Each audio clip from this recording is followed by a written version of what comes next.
உங்களோடு சொல்லும்படி எனக்கு சொன்னதை உங்களோடு நான் சொல்ல போகிறேன். கடந்த 2-3 நாட்களாகவே இந்த வார்த்தை என்னுடைய மனதிலே தொடர்ந்து வந்து கொண்டிருந்தது. அது என்ன என்பதை பொறுமையாக நான் சொல்கிறேன். அதற்கு முன்பதாக நான் உங்களை பார்த்து ஒரு கேள்வி ஒன்று கேட்க விரும்புகிறேன். கேள்வி என்ற உடனே நீங்கள் ஏதோ பைபிள் குவிஸ்ட்டு, பைபிள்லேருந்து ஏதோ கேள்வி கேட்க போகிறாரு அப்படிலாம் நீங்கள் பயப்பட வேண்டிய அவசியம் இல்லை. ஒரு சாதாரண ஒரு எளிமையான ஒரு கேள்வியை கேட்கலாம். இந்த கேள்வியை கேட்க வேண்டுமா என்று கூட நீங்கள் கேட்கலாம். நான் இப்போ கேள்வி இன்னும் கேட்கவே இல்லை. நான் அதை யோசித்தேன், என்னப்பா இதை மாதிரிலாம் ஒரு கேள்வியை கேட்கணுமா என்று. தவறில்லை.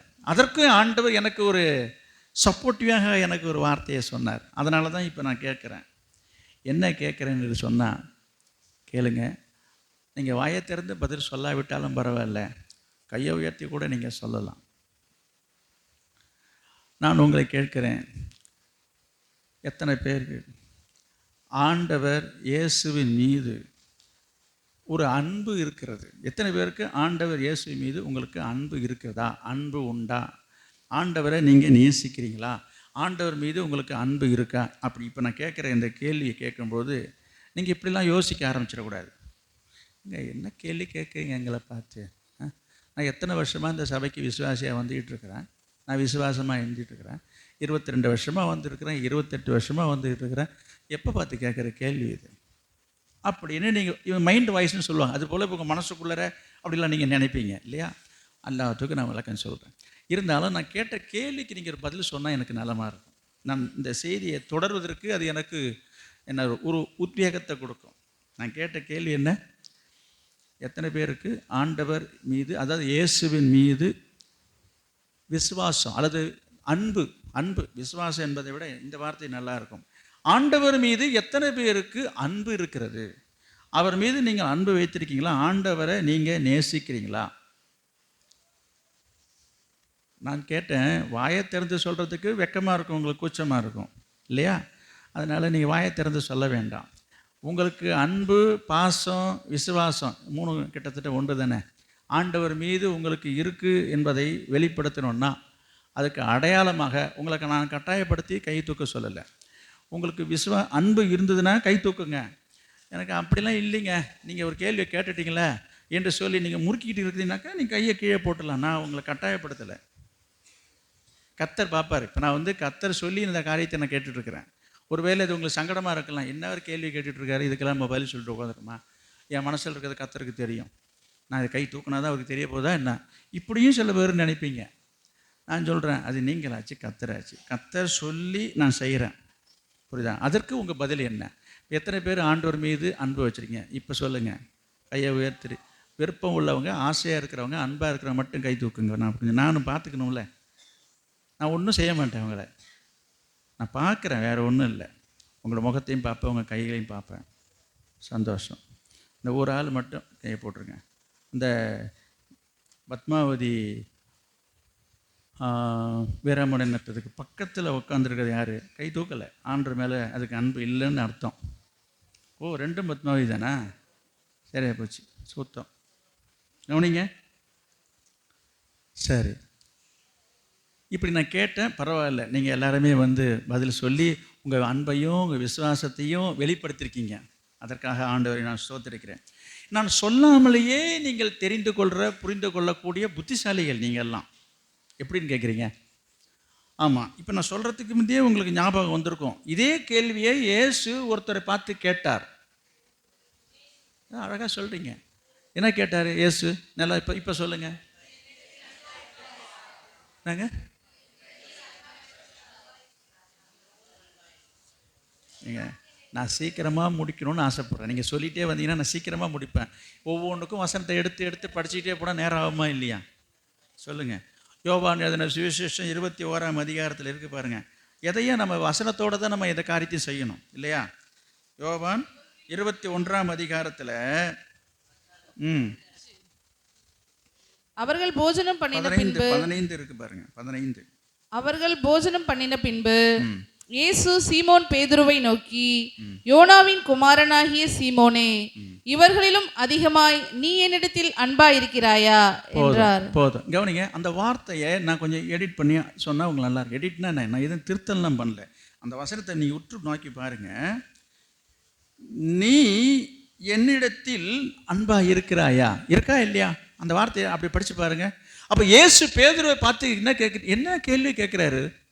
நீ என்னிடத்தில், இது கேட்க வேண்டிய கேள்வி. அது நமக்குள்ளே பேசுவோம். நீங்கள் அப்படி தானே, நீ இப்போ கொஞ்சம் சற்று நினச்சிருப்பீங்க.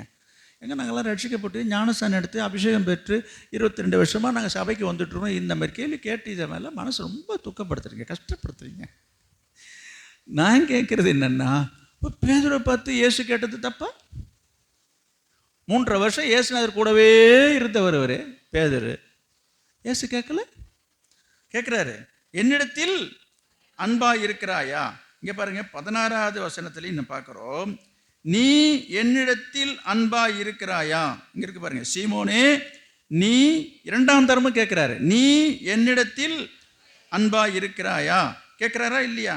திரும்ப 3ஆம் தரமும் அங்கே இருக்கு, 17வது வசனம் பாருங்க, நீ என்னை நேசிக்கிறாயா? வார்த்தையை கொஞ்சம் மாற்றி கேட்டுட்டார், அவ்வளோதான். 3 தடவை கேட்குறாங்க. ஏன் ஒரு தடவை கேட்டால் போதாதா?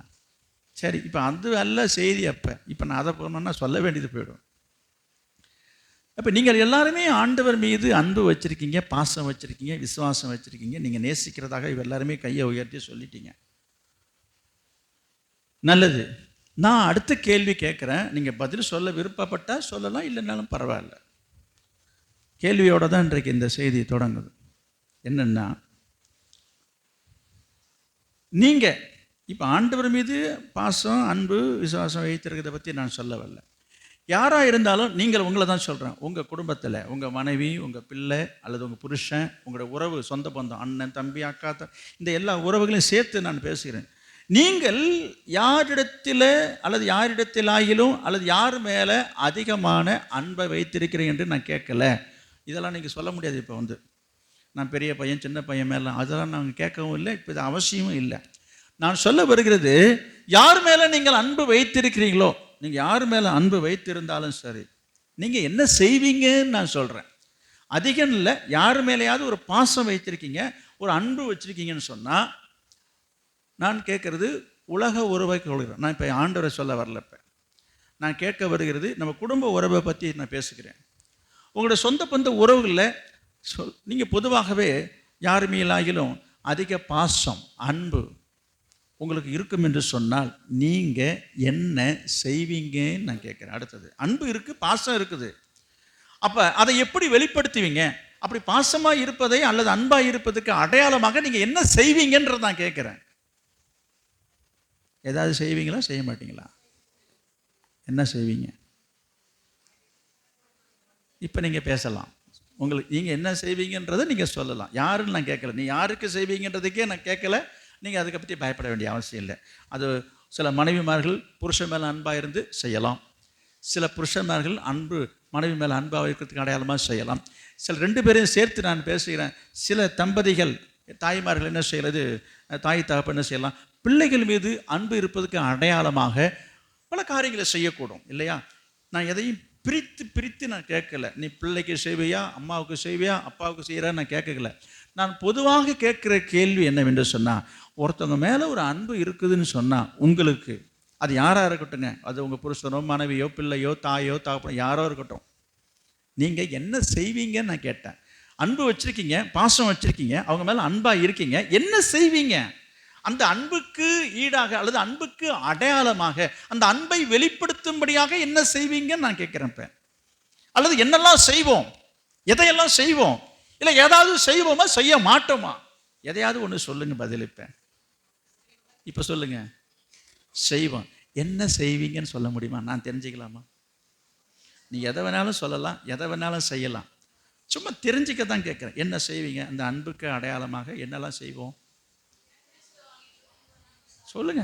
நீங்கள் சொல்கிற பதிலில் தான் இந்த செய்திக்கு ஒரு சப்போர்ட் இருக்குது. நீங்கள் எது செய்யலைன்னு நான் சொல்ல வரல, நீங்கள் எல்லாம் செய்கிறவங்க தான். உங்களுடைய சிந்தனையை நான் தூண்ட விரும்புகிறேன். சொல்லுங்கள். விசாரிப்பீங்க, அப்புறம் என்னது? பிடிச்சதை செய்வோம். செய்கிறதுல எதையாவது வாங்கி தருவோம், நல்லது. வேறு கூட இருக்கணும்னு விரும்புவோம், நல்லது. நீங்கள் சொல்கிறது எல்லாமே நல்ல பதில், சரியான பதில் தான், நியாயமானது தான். அவங்களுக்கு விருப்பமானது தெரிஞ்சுக்க விரும்புவோம். இதெல்லாம் ஒரு அன்புக்கு ஒரு அடையாளம். அவங்க கஷ்டப்படுற காரியத்தை செய்ய மாட்டோம். என்னது? பிடிக்காத செய்ய மாட்டோம். சரி, சரிங்க. இந்த பக்கம் யாரையுமே எதுவுமே சொல்ல, யாரு மேலே உங்களுக்கு அன்பே இல்லையா? ஏங்க, உங்களுக்கு யாரு மேலே அன்பே இல்லையா? இல்லை, யாருக்கும் எதுவுமே செய்யவே மாட்டீங்களா? உங்கள் பிரதேசத்தை தான் கேட்குறேன். யாராவது ஒன்றுமே சொல்ல மாட்டீங்களே? கேட்டால் என்ன சொல்லுவாங்க? ஐயோ, எங்கள் அன்பெல்லாம் அதை விட அதிகங்க, எல்லாம் எங்கள் மனசுக்குள்ளே இருக்குங்க, நாங்களாம் வெளியில் சொல்லிக்கிறது கிடையாதுங்க.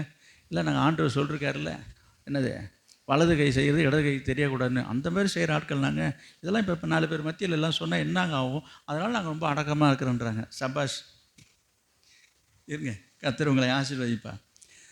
கவனிங்க, இப்போ நீங்கள் சொன்ன பதில்கள்லாம் கரெக்டு தான். அவனிங்க, யார் மேலே நமக்கு ஒரு பிரியம், ஒரு அன்பு இருக்குதோ அவங்கள நம்ம என்ன செய்வோம்? அடிக்கடி போய் பார்ப்போம், அடிக்கடி அவங்கள்ட்ட பேசுவோம், அவங்களோடு சேர்ந்து வாழணும்னு விரும்புவோம். அல்லது சேர்ந்து வாழலைனாலும் சேர்ந்து அவங்க கூட இருக்கணும், கொஞ்சம் நேரம் அவங்களோட டைம் ஸ்பெண்ட் பண்ண விரும்புவோம், நேரத்தை செலவிட விரும்புவோம். யார் மேலே நமக்கு அவங்களோட சேர்ந்து சாப்பிடணும்னு ஆசைப்படுவோம், இல்லையா? அப்புறம் அவங்களுக்கு பிடித்தமானது என்ன என்றதை கேட்டு தெரிந்து அதை அவங்கள வாங்கி கொடுத்து அவங்கள நம்ம சந்தோஷப்படுத்துவோம், இல்லையா? அது மட்டுமல்ல, அவங்களை எப்பொழுதும் எதையாவது ஒன்று செய்து அவங்கள சந்தோஷப்படுத்தணும் அப்படின்ற ஒரு எண்ணம் நமக்குள்ளே இருக்கும்.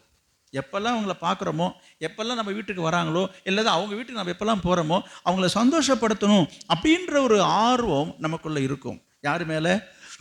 யார் மேலே உங்களுக்கு அன்பு பாசம் இருக்குதோ அவங்க மேலே தான். இதெல்லாம் இயல்பான ஒரு காரியம். நான் இப்போது உலக உறவையும் மனித உறவை பற்றி நான் பேசிக்கொண்டு உங்களை குடும்ப உறவை பற்றி நான் பேசிக்கொண்டு வருகிறேன். இது இன்றைக்கு நடைமுறையில் இருந்து கொண்டிருக்கிற ஒரு நல்ல செயல். நீங்கள் சொல்கிற காரியங்கள் உண்மை என்பதற்கு அடையாளமாக நான் கூட அதை சாட்சியாகவும் சொல்ல முடியும். ஒரு உதாரணத்துக்கு சொல்ல வேண்டும் என்று சொன்னால், சில வருடங்களுக்கு முன்பதாக எனக்கு உடல் நலம் சரியில்லாதது உங்களுக்கு தெரிந்த ஒரு காரியம். நான் சொல்கிறது, 4 வருடங்களுக்கு முன்பதாக நான் உடல்நிலை சரியில்லாத நேரங்களிலே நான் சிகிச்சை பெற்று 2 மாதங்களுக்கு பிற்பாடு வரும் பொழுது நம்முடைய சபையில் இருக்கிற விசுவாசிகள் அநேகர், நான் அதை நினைவுக்கு வருகிறது, அநேகர் அந்த அன்பை வெளிப்படுத்துகிற ஒரு அடையாளத்தை நான் சொல்கிறேன். சிலர் எனக்கு பாதாம் பருப்பு வாங்கி கொண்டு வந்து கொடுப்பாங்க, சிலர் பேரிச்சம்பழம் வாங்கி வந்து கொடுப்பாங்க, சிலர் பழ வகைகள் கொண்டு வந்து வாங்கி வந்து கொடுப்பாங்க. இப்படி பலர் பலவிதமாக அவங்கவுங்க மனசில் என்ன தோன்றுகிறதோ, சிலர் பார்த்தார்கள், விசாரித்தார்கள். சிலர் பொருளாக வாங்கி கொடுக்க முடியாவிட்டாலும் காணிக்கையாக கொண்டு வந்து, இது உங்களுடைய சொந்த செலவுக்குன்று நீங்கள் பயன்படுத்துங்க, இது நீங்கள் காணிக்கைன்னு பார்க்கக்கூடாது என்று இப்படி சிலர் எழுதியே எனக்கு சிலர் காணிக்கையெல்லாம் கொடுத்தவர்கள்லாம் உண்டு. எதற்காக அதை நான் சொல்கிறேன்? சார், எனக்கு மருத்துவ செலவுகளுக்காகவே சில காணிக்கைகளை கொடுத்து எனக்கு உதவி செய்தவர்கள்லாம் உண்டு. எதற்காக இதை இந்த நேரத்தை நான் சொல்லக்கொள்ள வருகிறேன்னு சொன்னால், இவைகளெல்லாம் அவர்கள் என் மீது காண்பிக்கிற அன்புக்குடைய அடையாளமாக நான் அதை பார்க்கிறேன். அந்த அன்பை வெளிப்படுத்தும் வண்ணமாக அவருக்கு கிடைத்த அந்த சந்தர்ப்பத்தை அவர்கள் பயன்படுத்தி கொண்டார்கள். அதை நான் என் நினைவில் வைத்திருக்கிறேன், மனதில் வைத்திருக்கிறேன். அதற்காக ஆண்டவருக்கு உங்களுக்கு நான் நன்றி சொல்லுகிறேன். என் மீது வைத்திருக்கிற இந்த அன்புக்காக கர்த்தரை நான் ஸ்தோத்தரிக்கிறேன். எனவே நான் சொல்ல வந்த ஒரு விஷயம் என்னன்னா, அப்போ அன்பு என்ன செய்யும்? யார் மேலே அன்பு வச்சிருக்கிறோமோ என்ன செய்யும்? எதையாவது செய்யும். இப்போ நீங்கள் சொன்னது தான், எதையாவது செய்யணும். இப்போ நான் எங்கே வரேன்னா, ஆண்டவர் மீது உங்களுக்கு அன்பு இருக்கிறதாக நீங்கள் முன்னாடியே ஒத்துக்கொண்டீங்க, எல்லாரும் ஒப்பு கொடுத்துட்டீங்க, நாங்கள் ஆண்டவர் மேலே அன்பு வச்சுருக்கேன்னு. அப்போ நீங்கள் இப்போ என்ன செய்யணும்? இப்போ நான் உலகத்தை பற்றி பேசிட்டேன், குடும்பத்தை பற்றி பேசிட்டேன், புரியுதுங்களா? இப்போ நான் ஆண்டவர்கிட்ட வரேன். ஆண்டவர் மீது உங்களுக்கு அன்பு இருப்பதாக நீங்கள் கை தூக்கி சொன்ன நீங்கள், இந்த ஆண்டவர் மீது உள்ள அன்பை எப்படி நீங்கள் வெளிப்படுத்த போகிறீங்க, அல்லது வெளிப்படுத்தி இருக்கீங்க அப்போ அந்த அன்பை வெளிப்படுத்தும் வண்ணமாக ஆண்டவருக்கு நீங்கள் என்ன செய்தீங்க என்கிற ஒரு கேள்விக்கு நான் வருகிறேன். புரியுதா நான் சொல்கிறது? அப்போ ஆண்டவர் மீது உங்களுக்கு அன்பு இருந்ததுன்னு சொன்னால் என்ன செய்திருக்கிறோம்? நான் சில வசனங்களை உங்களுக்கு கோடிட்டு காட்டி நான் வேகமாக செல்ல விரும்புகிறேன். இயேசு சொல்லுகிறதை நாம் பார்க்கிறோம். மத்தேயு எழுதின சுவிசேஷம் 15ஆம் அதிகாரம் 8வது வசனம். இந்த ஜனங்கள் தங்கள் வாயினால் என்னிடத்தில் சேர்ந்து தங்கள் உதடுகளினால் என்னை கனம் பண்ணுகிறார்கள். இந்த ஜனங்கள் தங்கள் வாயினால என்னிடத்தில் சேர்ந்து உதட்டினாலே என்னை கனம் பண்றாங்க. அவர்கள் இருதயமோ எனக்கு தூரமாய் விலகி இருக்கிறது. நிறைய பேர் ஆண்டவரே ஆண்டவரேன்றாங்க, இயேசுவேன்றாங்க. ஆனாலும் நிறைய பேருடைய மனசு ஆண்டவரோடு இசைந்து போகலைன்னு இயேசு சொல்லுகிறார். நான் சொல்லலை. லூக்கா எழுதின சுவிசேஷம் 6ஆம் அதிகாரம் 46வது வசனம். லூக்கா எழுதின சுவிசேஷம் 6ஆம் அதிகாரம் 46வது வசனம். என்னை ஆண்டவரே ஆண்டவரே என்று நீங்கள் சொல்லியும், என்னை ஆண்டவரே ஆண்டவரே என்று நீங்கள் சொல்லியும், நான் சொல்லுகிறபடி நீங்கள் செய்யாமற் போகிறது என்ன? நீங்கள் செய்யாமல் போகிறது என்ன? எல்லாரும் ஆண்டவரே ஆண்டவரே ஆண்டவரே ஆண்டவர்னு எல்லாரும் சொல்கிறோம். எப்போ பார்த்தாலும் சொல்கிறோம். கஷ்டம் வரும்போது சொல்கிறோம், பயம் வரும்போது சொல்கிறோம். எல்லாம் சரிதான். ஆனால் ஆண்டவரே தான் சொல்கிறாரு. என்னப்பா என்ன ஆண்டவர் ஆண்டவரேன்றீங்களே, ஆனால் நான் சொல்கிறது போல் நீங்கள் செய்யறது இல்லையே. இப்போ அவர் என்ன சொன்னார், என்ன இப்போ செய்யலை சொல்லுங்கள்? அவர் என்ன சொன்னார், என்ன செய்யலை சொல்லுங்கள்? மார்க் எழுதின சுவிசேஷம் 14ஆம் அதிகாரம். மார்க் எழுதின சுவிசேஷம் 14ஆம் அதிகாரம்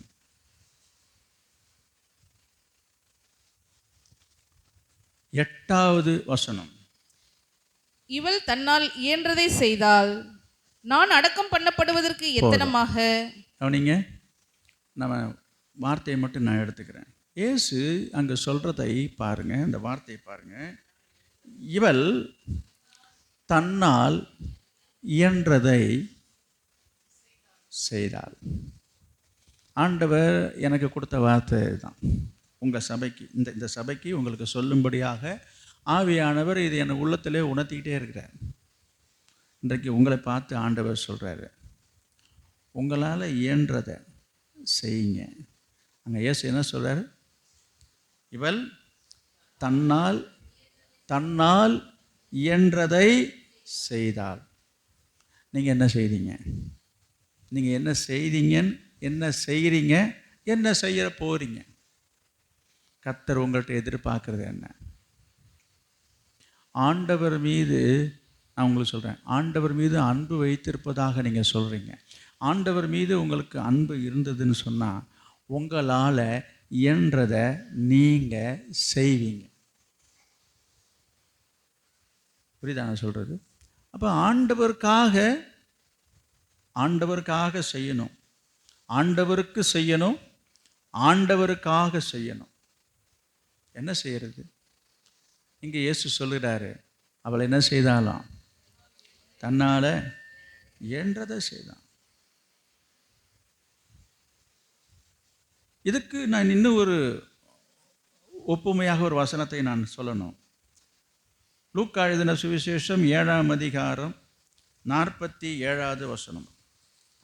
ஆதலால் நான் உனக்கு சொல்லுகிறேன், இவள் செய்த அநேக பாவங்கள் மன்னிக்கப்பட்டது, இவள் மிகவும் அன்பு கூர்ந்தாளே. போதும். என்ன இதே சம்பவம் தாங்க. இப்போ படிச்சிங்கள, இது மார்க்கில் படிக்கிறோம், அது லூக்காவில் படிக்கிறோம். இதே சம்பவம் தான். அந்த வார்த்தையை கவனிங்க. இயேசு சொல்கிறாரு, இவள் மிகவும் அன்பு கூர்ந்தாளேன்னு. அப்போ எதை வைத்து இந்த வார்த்தையை இயேசு சொல்கிறாருன்றது தான் இப்போ கேள்வி. எதுக்கு இதை சொல்கிறாரு, எதை வச்சு இதை சொல்கிறாருன்னா, அப்போ அந்த ஸ்திரீ செய்த ஒரு காரியத்தை நாம் அங்கே பார்க்குறோம். இயேசு சொல்லாத ஒரு காரியத்தை செய்தார். அதை தான் இன்றைக்கு வேத பகுதியிலே நான் வாசிக்க சொன்னேன். இந்த வேத பகுதியில் வாசிக்கும்போது அதை நீங்கள் கவனிச்சிருக்கணும். இயேசுவுக்கு என்ன செய்தால்? அவன் பரிமள தைலத்தை பூசி தன் தலைமயிரினால் ஒரு பாதத்தை துடைத்தாலும் முத்தமிடுகிறாலும் எல்லாம் செய்து கொண்டிருக்கும்போது இயேசு சொல்கிறாரு, இவள் என்னிடத்தில் மிகவும் அன்பு கூர்ந்தாள். அப்போ ஆண்டவர் மீது மிகவும் அன்பு உள்ளவர்கள் என்ன செய்வார்கள் என்று சொன்னால் அதை தான் சொல்லலாம். அப்போ ஆண்டவர் மீது நமக்கு அதிக அன்பு இருந்ததுன்னு சொன்னால் ஆண்டவருக்காக எதையாவது செய்யணுன்ற எண்ணம் வரும். அந்த எண்ணம் வரும், அந்த வாஞ்சை வரும், விருப்பம் வரும். ஆண்டவருக்கு செய்யணும், ஆண்டவருக்காக செய்யணும், ஆண்டவருக்கு செய்யணும், ஆண்டவருக்காக செய்யணும். நீங்கள் எல்லாரும் ஆண்டவர் மீது அன்பு வைத்திருப்பதாக சொல்கிறீங்க. ஆண்டவர் இப்பொழுது உங்களை பார்த்து கேட்குற ஒரு கேள்வி, எதிர்பார்ப்பு என்னென்னா, உன்னால் இயன்றதை நீ செய்கிறாயா? உன்னால் முடிந்ததை, உன்னால் இயன்றதை நீங்கள் செய்கிறீங்களா? என்ன செய்யணும், என்ன எதிர்பார்க்குறாரு? நான் சில குறிப்புகளை நான் சொல்லி கடந்து போகிறேன். நான் நிறைய குறிப்புகள் இருக்குது, நேரம் போதாது. நான் நேரத்துக்குள்ளே முடிக்கிறேன். முடிந்த வரைக்கும் குறிப்புகளை பார்ப்போம், இல்லாவிட்டால் அடுத்த வாரம் தொடர்ச்சி பார்த்துக்கலாம். எனவே மிக முக்கியமான காரியங்களை மட்டும் நான் உங்களுடைய கவனத்துக்கு நான் கொண்டு வர விரும்புகிறேன்.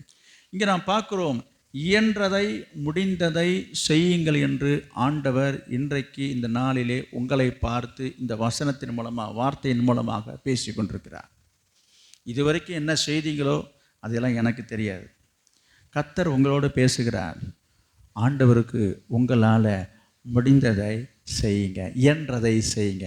அவள் செய்ததை ஆண்டவர் இங்கு பாராட்டுகிறார். அவள் தன்னால் இயன்றதை செய்தாள் என்று இயேசு அங்கு அவரை பாராட்டுவதனுடைய அடையாளம் என்ன என்பதையும் நான் சொல்லிட்டு போகிறத ஆசைப்படுகிறேன். இங்கே வாசித்த அங்கே வாங்க, 12 தானே மார்க்கு, 14 9 பாருங்க, 9 பாருங்க. இந்த சுவிசேஷம் உலகத்தில் எங்கெங்கே, எந்த ஊர்ல, எந்த மூல முடுக்கல எங்கெல்லாம் இந்த சுவிசேஷம் பிரசங்கிக்கப்படுமோ அங்கங்கே இவளை நினைப்பதற்காக இவள் செய்ததும் சொல்லப்படும் என்று மெய்யாகவே உங்களுக்கு சொல்லுகிறேன். என்னங்க இது? ஊரில், உலகத்தில், நாட்டில் வேறு யாருமே எதுவும் செய்யவே இல்லையா இயேசுநாதருக்கு? எவ்வளோ பேருக்கு என்னென்னமோ செய்திருக்கிறாங்க. ஆண்டவர் இதை தூக்கி தலையில் வச்சுட்டு பேசுகிறாருங்க. நான் உங்களுக்காக இந்த வார்த்தையை பேசுகிறேன். சில நேரங்கள் நீங்கள் அப்படின்னா நினைக்கிறீங்க, என்ன பெருசாக செஞ்சுட்டா, அதனும் பெருசாக பேசிகிட்டு இருக்காரு. இல்லை, இதை விட நிறைய பேர் ஆண்டவர் செஞ்சுருக்கிறாங்க. ஆனால் ஆண்டவர் இதை உயர்த்தி பேசுகிறத இங்கே பாருங்கள், அதை பாராட்டி பேசுகிறாரு. என்ன பாராட்டி பேசுகிறாரு? இதுக்கப்புறம் இந்த உலகத்தில் மூளை முடுக்க எங்கெல்லாம் என்னை பற்றி, இயேசுவை பற்றி சுவிசேஷம் சொல்கிறாங்களோ அங்கெல்லாம் எதை பற்றி பேசணும், யாரை பற்றி பேசணும்? இந்த ஸ்திரீ, இந்த பெண்ணை பற்றி, இவள் செய்த காரியத்தை பற்றி தான் உலகம் பூரா சொல்லப்படுன்றார். அடாடாடாடா, எப்படிப்பட்ட ஒரு காரியம் பாருங்கள். நான் உங்களுக்கு திரும்பவும் சொல்கிறேன், அவள் என்ன செய்தாள்? நான் செய்ததை கேட்கல, அவள் என்ன செய்தாள்? இப்போ நீங்கள் பதில் சொல்லுங்கள் பார்ப்போம். அவள் என்ன செய்தாள்? தன்னால் இயன்றதை செய்தாள். நான் செய்த செய்கையை கேட்கல, அவள் தன்னால் இயன்றதை செய்தாள் என்று இயேசு அங்கே சொல்கிறார். நான் திருப்பி உங்களை பார்த்து நான் கேட்குறேன், உங்களால் இயன்றதை செய்யுங்க. கர்த்தர் உங்களை என்ன செய்வார்? திரும்பவும் சொல்கிறேன், அதே கர்த்தர் அதே போல் நீங்கள் ஆண்டவருக்காக உங்களால் இயன்றதை நீங்கள் செய்வீங்கன்னு சொன்னால், இந்த உலகம் பூரா மூளை முடுக்கெல்லாம் பேசும்போது இயேசு என்ன சொல்லுவார்? உங்களுடைய பெயரை பிரஸ்தாபப்படுத்துவேன்னு சொல்லுவார். சொல்ல மாட்டாரா? இங்கே எழுதியிருக்கு, எழுதாமத நம்முடைய காரியம் அவ்வளோதான். எனவே இதன் மூலமாக ஆண்டவர் உங்களுக்கு சொல்ல வருகிற விஷயம் அதுதான். இப்போ என்ன செய்யணுன்ற ஒரு முடிவுக்கு வாங்க. இன்றைக்கு ஆண்டவருக்காக நீங்கள் என்ன செய்யணும்? உங்களால் ஏன்ற நீங்கள் இதே திரும்ப திரும்ப சொல்லிட்டு இருக்கேன், அது சீக்கிரமாக என்ன செய்யணும்னு சொல்லுங்கள், நான் செஞ்சுட்டு போகிறேன் அப்படின்னுங்க. நான் சீக்கிரமாக சொல்லிட்டு போகிறேன். அவனிங்க முதலாவது ஒரு காரியத்தை நான் உங்களுக்கு சொல்லணும். அது என்னவென்று சொன்னால், அவர் தன்னால் இயன்றதை செய்தார். நான் உங்களுக்கு சொல்கிறேன், இயன்ற மட்டும் ஜெபியுங்கள். உங்களால் இயன்ற மட்டும் ஜெபியுங்கள். மத்தேயு 26ஆம் அதிகாரம் 40-41, மத்தேயு 26:40-41. பின்பு அவர் சீஷர்களிடத்தில் வந்து அவர்கள் நித்திரை பண்ணுகிறதை கண்டு பேதுருவை நோக்கி, நீங்கள் 1 மணி நேரமாவது என்னோட கூட விழித்திருக்க கூடாதா? நீங்கள் சோதனைக்கு உட்படாதபடிக்கு விழித்திருந்து ஜெபம் பண்ணுங்கள். போதும். கவனிங்க, நான் உங்களுக்கு சொல்கிறேன், நீங்கள் எத்தனை பேர் ஜெபம் பண்ணுறீங்க? கை தூக்கமாக. இப்போலாம் இதுக்கப்புறம் உங்களை நான் வந்து கேள்வி கேட்டு பதில் பெற விரும்பலை. எல்லாமே உங்கள் மனசாட்சிக்கு நான் விட்டுடுறேன். எத்தனை பேர் இன்றைக்கு ஜெபம் பண்ணிட்டு வந்தீங்க? கை தூக்க வேண்டாம். காலையில் எழுந்து ஒருவேளை ஒரு சிலர் இன்றைக்கு ஜெபிச்சுட்டு வந்திருப்பீங்க. தினமும் தினசரி எத்தனை பேர் ஜெபத்துக்கு நேரம் ஒதுக்கி, இயேசு சொல்கிறாரு 1 மணி நேரமாவது அப்படின்றாரு. அப்போ 1 மணி நேரமாகிலும், அப்போ ஒரு நாளைக்கு அப்போ ஏன் அப்படி சொல்கிறாருன்னா, 1 மணி நேரன்றது பெருசு இல்லை. இன்றைக்கு உங்களுக்கு பெருசு அது. 1 மணி நேரம் ஜெபம் பண்ணுறது, ஐயோ 5 நிமிஷம் ஜெபம் பண்ணாலே 5 மணி நேரம் ஜெபம் பண்ணதை போல இருக்குது. கண்ணை மூடி கண்ணை திறந்து பார்த்தா 5 கடிகாரத்தில் 5 நிமிஷம் தாண்டி ஓடவே மாட்டுது. 1 மணி நேரமா? இதெல்லாம் என்னங்க? எனக்கு இருக்கிற வேலையில், எனக்கு இருக்கிற பிஸியான ஒர்க்கில் ஐயோ தலைக்கு மேலே வேலை கிடக்குதுங்க, ஏகப்பட்டதில்லை. 1 மணி நேரம்லாம் நேரில் சும்மாங்க. ஏதோ நீங்கள் சொல்கிறீங்களே, நீங்கள் சொல்கிற வார்த்தையை தட்டுதல் பண்ணாமல் மறுக்காமல் உங்கள் வார்த்தைக்கு மரியாதை கொடுத்து, ஏதோ அவர் இயேசுநாதர் என்ன செய்கிறாரு, கெஞ்சாத குறையா அவர் கேட்டுட்டு இருக்கிறாரு. போனால் போது ஒரு 5 நிமிஷம் 10 நிமிஷம், என்னது போனால் போதுன்னா ஏதோ ஒரு 5 நிமிஷம் போகிற போக்கில் ஒரு ஜெபம் பண்ணிட்டு போகிறது பெரிய விஷயம். 1 மணி நேரமோ? ஐயோ எவ்வளோ வேலை கிடக்குங்க. இதெல்லாம் விட்டுட்டு வந்து நான் ஜெபத்தில் உட்காந்து என்னங்க ஆகுறது? ஒன்றும் ஆகாது. 1 மணி நேரம் என்பது ரொம்ப ரொம்ப குறைவு. நான் திரும்பவும் சொல்கிறேன், இன்றைக்கு ஆண்டவர் உங்கள்கிட்ட எதிர்பார்க்கறது என்னென்னா, உங்களால் இயன்ற மட்டும் ஜெபிங்க. நிறைய பேர் ஜெபிக்கிறதே கிடையாது, ஜெபம் என்கிற பழக்கமே கிடையாது. இன்றைக்கி நிறைய பேருடைய ஜெப வாழ்க்கை எப்படி இருக்குது என்று சொல்லி கேட்டால், போகும்போது வரும்போது கண்ணை மூடி கண்ணை திறக்கிறது.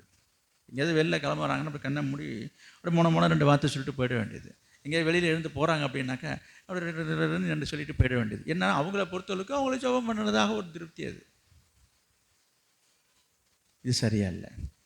இந்த வசனத்துக்கு நான் வரேன். நீங்கள் சோதனைக்கு உட்படாமல் இருக்கணும்னா குறைஞ்சபட்சம் ஒரு நாளைக்கு 1 மணி நேரமாவது நீங்கள் ஜெபிக்கணும். இந்த 1 மணி நேரன்றது உங்களுக்கு பெருசாக இருக்கலாம். நான் உங்களுக்கு சொல்கிறேன், இன்றைக்கு தேவதாசர்களும் சரி எல்லாரும் சொல்கிறாங்க, எல்லாவற்றிலும் தசமபாகம் கொடுக்கறது போல் நம்ம நேரத்துலேயும் ஒரு நாளைக்கு 24 மணி நேரம். அப்போ 24 மணி நேரத்தில் கவனிங்க, அப்போ 10 மணி நேரத்துக்கு 1 மணி நேரம், 10ல் 1. அப்போ 24 மணி நேரத்தில் எவ்வளோ டைம் கொடுக்கணும்? கிட்டத்தட்ட 2.5 மணி நேரம் நம்ம ஆண்டவருக்கு கொடுக்கணும். இங்கே இயேசு கேட்குறது என்ன? இங்கே படித்தது, இப்போ படித்ததை சொல்கிறேன். எங்கே இயேசு கேட்குற கேள்வி என்ன? 1 மணி நேரம். அதை தான் நான் சொல்ல வந்தேன். 1 மணி நேரம் ஆகுது, 2.5 மணி நேரம் தான் கணக்கு பிரகாரம் வருது. அதை தான் நான் சொல்லுறேன். இயன்ற மட்டும் உங்களால் முடிஞ்ச வரைக்கும் ஒரு 1 மணி நேரமாவது ஜெபம் பண்ணுங்க. இவள் தன்னால் இயன்றதை செய்தால் கர்த்தர் உங்களை எதிர்பார்க்கிறார். நீங்கள் ஆண்டவர் மீது அன்பு வைத்திருந்தால், அன்பு வைச்சிருப்பதாக கை தூக்கணுங்க எல்லாருமே. நான் ஆண்டவர் மேலே யாரெல்லாம் அன்பாக இருக்குன்னு கேட்டேன். அப்போ அன்பு என்ன செய்யும்?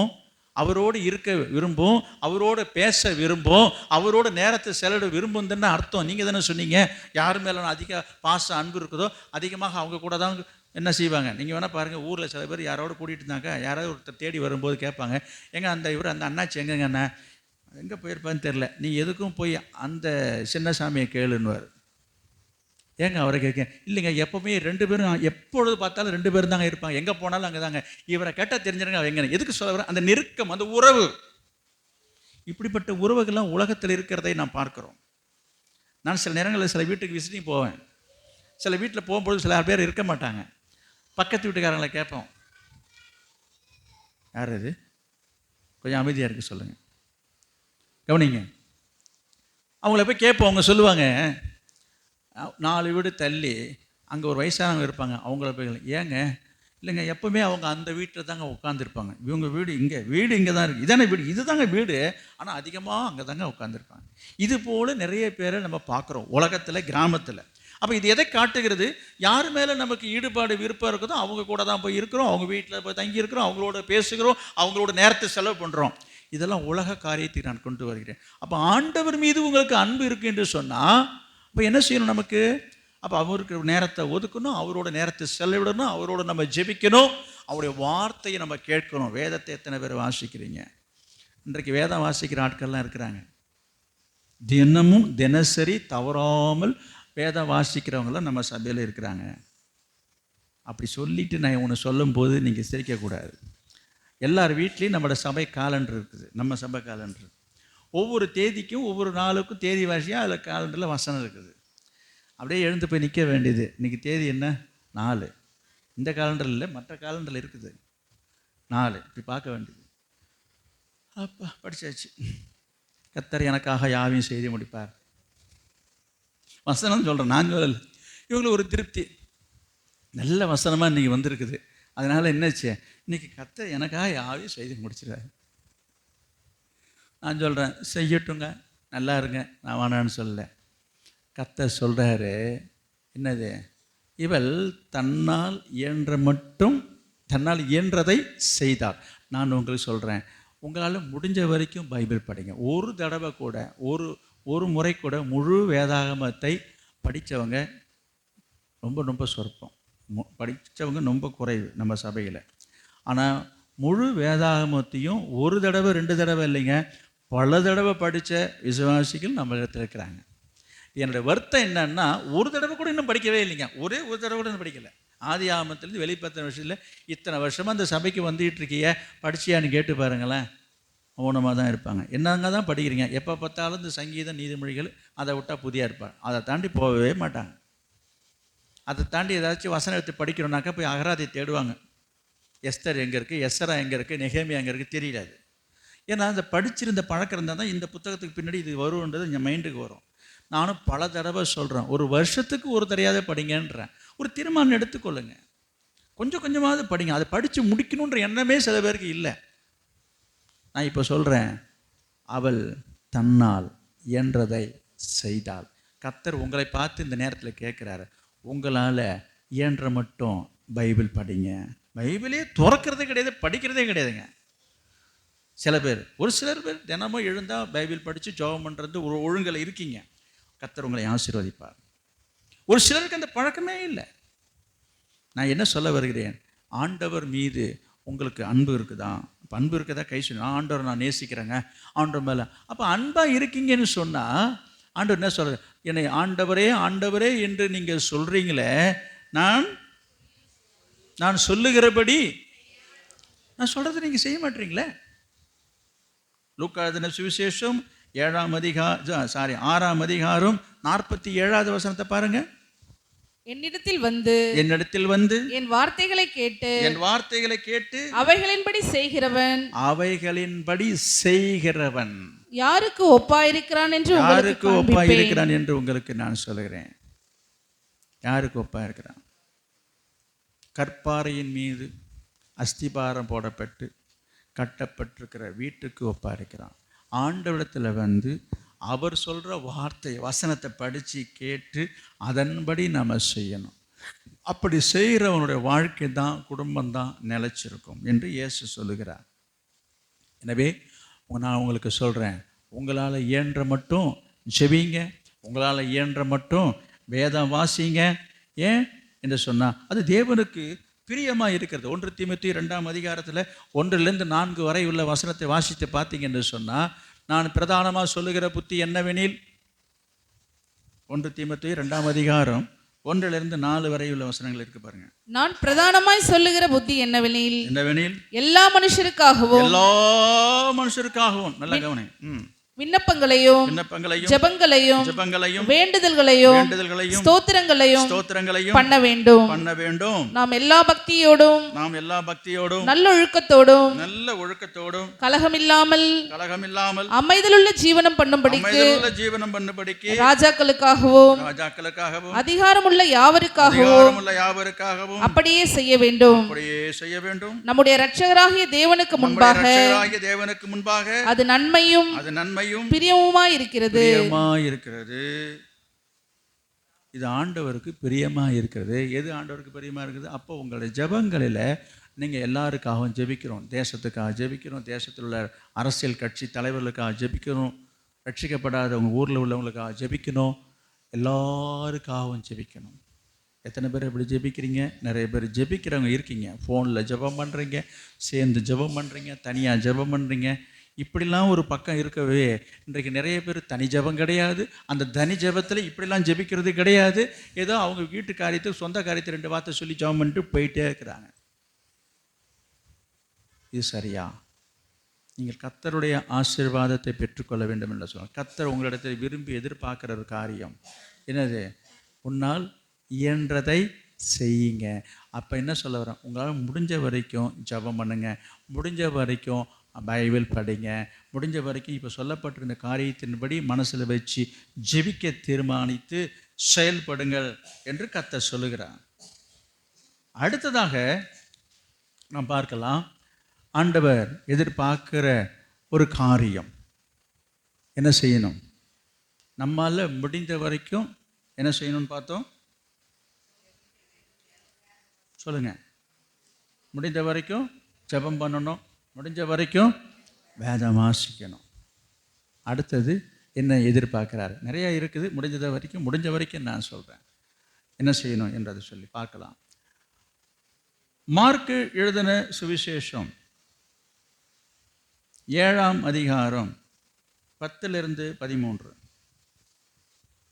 எப்படியெனில் உன் தகப்பனையும் உன் தாயையும் கனம் பண்ணுவாயாக என்றும், தகப்பனையாவது தாயையாவது நிந்திக்கிறவன் கொல்லப்பட வேண்டும் என்றும் மோசே சொல்லி இருக்கிறாரே. நீங்களோ ஒருவன் தன் தகப்பனையாவது தாயையாவது நோக்கி உனக்கு நான் செய்யத்தக்க உதவி எது உண்டோ அதை கொர்பான் எனும் காணிக்கையாக கொடுக்கிறேன் என்று சொல்லிவிட்டால் அவனுடைய கடமை தீர்ந்தது என்று சொல்லி அவனை இனி தன் தகப்பனுக்காவது தன் தாய்க்காவது யாதொரு உதவியும் செய்ய ஒட்டாமல், தகப்பனுக்காவது தன் தாய்க்காவது எந்த ஒரு உதவியும் செய்ய ஒட்டாமல் நீங்கள் போதித்த உங்கள் பாரம்பரியத்தினால் தேவவசனத்தை அவமாக்குகிறீர்கள். இது போலவே நீங்கள் மற்றும் அநேக காரியங்களையும் செய்கிறீர்கள் என்று சொன்னார். சரி, என்ன செய்யணும்? என்ன செய்ய சொல்றாரு? நீங்களோ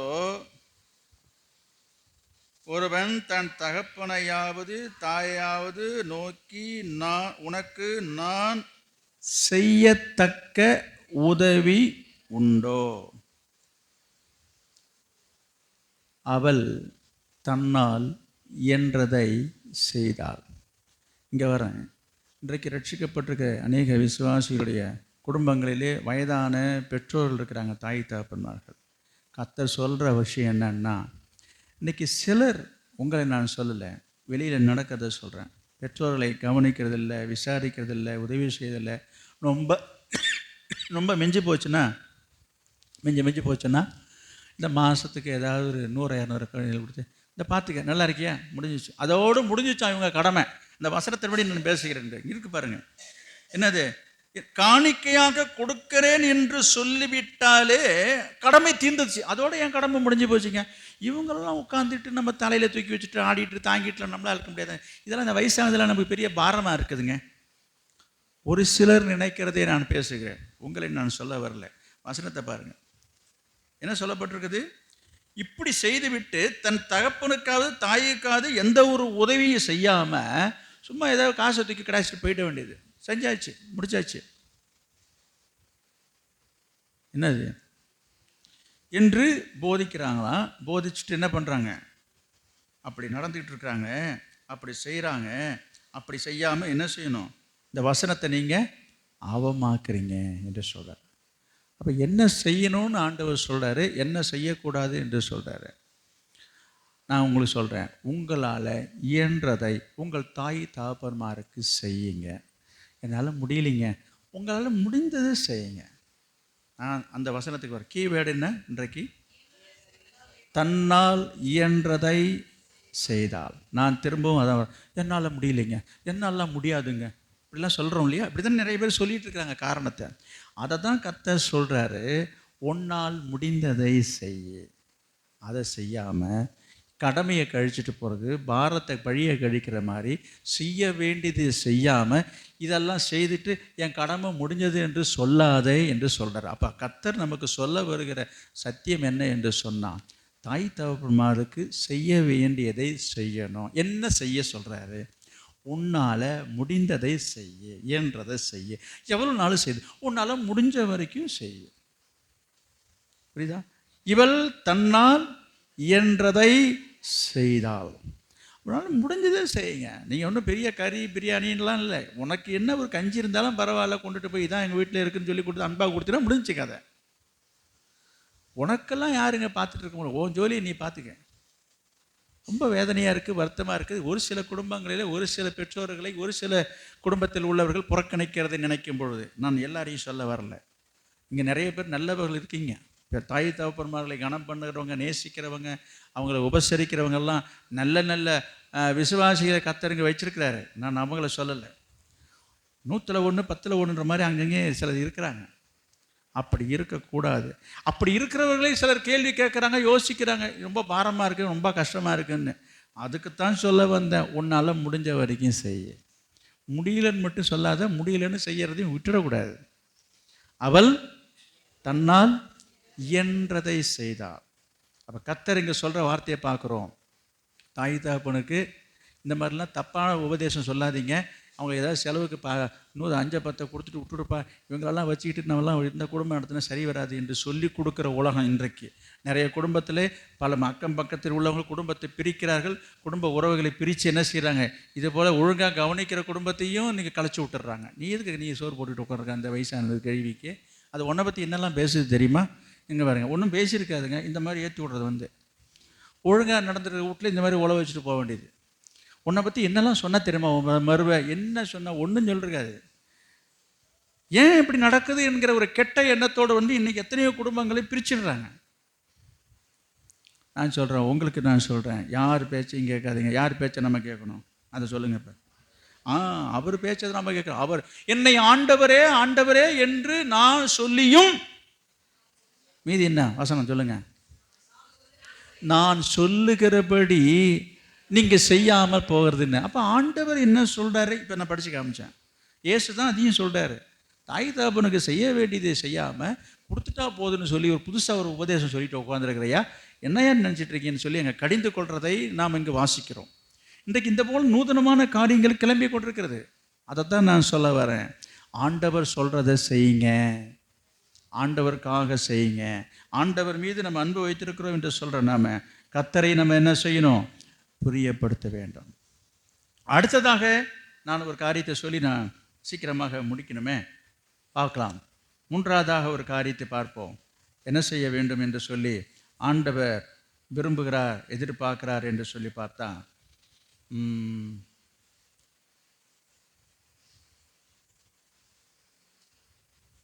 கர்த்தருக்கு நாம் ஊழியம் செய்ய வேண்டும். பார்க்கலாம். லூக்கா எழுதின சுவிசேஷம் 16ஆம் அதிகாரம் 9வது வசனம். லூக்கா 16:9. நான் உங்களுக்கு சொல்லுகிறேன், நீங்கள் மாளும் போது, நீங்கள் சாகும் பொழுது. அந்த வார்த்தையை நான் மாற்றி சொல்கிறேன். நீங்கள் மாளும் பொழுதுன்னு எழுதியிருக்குது இல்லையா, அதுக்கு என்ன அர்த்தம் அப்படின்னா, நீங்கள் சாகும் பொழுது உங்களை நித்தியமான வீடுகளில், உங்களை பரலோகத்தில் நித்திய வீட்டில், நித்தியமான வீடுகளிலே ஏற்றுக்கொள்வார் உண்டாகும்படி, வாங்க வாங்க வாங்க என்று உங்களை வரவேற்று உங்களை ஏற்றுக்கொள்வார் உண்டாகும்படி, அநீதியான உலகப் பொருளால், அநீதியான உலக பொருளால் உங்களுக்கு சிநேகிதரை சம்பாதியுங்கள், உங்களுக்கு சிநேகிதரை சம்பாதியுங்கள். இது யார் சொல்றது? இது சொன்னது யாரு? தெரியல யாருன்னு. ஐயோ, இயேசு சொல்கிறத தான் நான் படித்தேன். இப்போ இயேசு சொன்னது தான் அங்கே எழுதியிருக்கிறாங்க. லூக்கா எழுதுறாரு, அதை தான் நம்ம படிக்கிறோம். இப்போ யார் சொன்னாங்கன்னே தெரில பாருங்க. இயேசு சொல்கிறாரு, நீங்கள் சாகும் பொழுது உங்களை நித்தியத்தில் உங்களை வரவேற்கும்படியாக உங்களை ஏற்றுக்கொள்ள உண்டாகும்படி இந்த உலகத்தில் இருக்கிற பொருள்களை கொடுத்து என்ன பண்ணணும்? ஆத்துமாக்களை ஆதாயம் செய்யுங்க என்று ஆண்டவர் சொல்லியிருக்கிறார். எத்தனை பேர் இந்த வார்த்தையை படித்து இந்த வசனத்தை கேட்டு எத்தனை ஆத்துமாக்களை ஆதாயப்படுத்தியிருக்கிறோம்? யோசிச்சு பாருங்கள். செஞ்சோமா, செய்கிறோமா? எங்கே போய் சொன்னால் யாரும் கேட்க மாட்டுறாங்க, யாரும் வர மாட்டுறாங்க. சில பேருடைய புலம்பலை நான் சொல்கிறேன். ஐயோ, நீங்கள் சொல்லிடுறீங்க, நான் என்ன கூப்பிடாமல் இருக்கிறேன், நான் சொல்லாமையே இருக்கிறேன், செய்யாமையே இருக்கிறேன், இப்படிலாம் நீங்கள் புலம்புவீங்க. நான் உங்களுக்கு சொல்கிறேன், இயேசு சொன்னது தான், இவள் தன்னால் இயன்றதை செய்தார். நான் சொல்கிறேன், உங்களால் முடிஞ்ச வரைக்கும் செய்யுங்க. இன்றைக்கு யாரும் வரல, யாரும் வரமாட்டாங்க, யாரும் கேட்க மாட்டாங்க, நான் சொன்னாலும் கேட்க மாட்டாங்க. இவங்களே எல்லாமே கேட்பாருங்க. இவங்க போய் சொல்கிறதே கிடையாது, சொல்கிறதுக்கு முந்தையே பதில் போட்டு வேண்டியது. அதெல்லாம் நம்ம சொன்னாலாம் கேட்க மாட்டாங்க, நம்ம கூப்பிட்டாலும் வரமாட்டாங்க. இவங்கெல்லாம் இப்படி அவங்க கேட்டாலும் கேட்காவிட்டாலும் திருவசனத்தை ஜாக்கிரதையாக பிரசங்கம் பண்ணுன்னு வசனம் இருக்குது. அவன் கேட்குறான், கேட்காம போகிறான். நீ என்ன செய்யணும்? ஒன்னால் இயன்றதை நீ போய் செய்ய. நீ போய் சுவிசேஷத்தை சொல்லு, சத்தியத்தை போய் சொல்லு. நான் உங்களுக்கு சொல்கிறேன், கர்த்தர் உங்கள்கிட்ட எதிர்பார்க்குற காரியம், நீங்கள் ஆண்டவருக்காக ஊழியம் செய்யணும். என்ன செய்யணும்? சுவிசேஷத்தை அறிவிக்கணும். எங்கே அறிவிக்கணும்? நான் திரும்பவும் சொல்கிறேன், உங்களால் இயன்ற மட்டும். திரும்ப திரும்ப சொல்கிறேன், எனக்கெல்லாம் நேரம் இல்லைங்க, ஏன்னா எனக்கு ஐ ஆம் வெரி பிஸி, எனக்கு ரொம்ப வேலைகள் நிறைய, குடும்ப பொறுப்பு நிறைய இருக்குதுங்க. உலக பிரகாரமான வேலையில் பார்த்தீங்கன்னா ஞாயிற்றுக்கிழமை வர்றதே பெருசுங்க. நீங்கள் வேறு ஞாயிற்றுக்கிழமை வர்றதே நீங்கள் பாருங்கள், 9:30 நான் வர்றதுக்கே நான் எவ்வளோ கஷ்டப்பட்டு வந்துட்டுருக்கிறேன். நீங்கள் பாரு, ஊழியம் செய்யும், அதை செய்யணும். இல்லை, கர்த்தர் சொல்கிறாரு, உன்னால் என்றதை செய்ய. கர்த்தருக்காக. எதற்காக செய்ய சொல்கிறாரு? நான் திரும்பவும் சொல்கிறேன், ஆண்டவர் மீது உங்களுக்கு அன்பு இருந்தால் ஆண்டவருக்காக இதை நீங்கள் செய்வி. ஏன் செய்யணும்?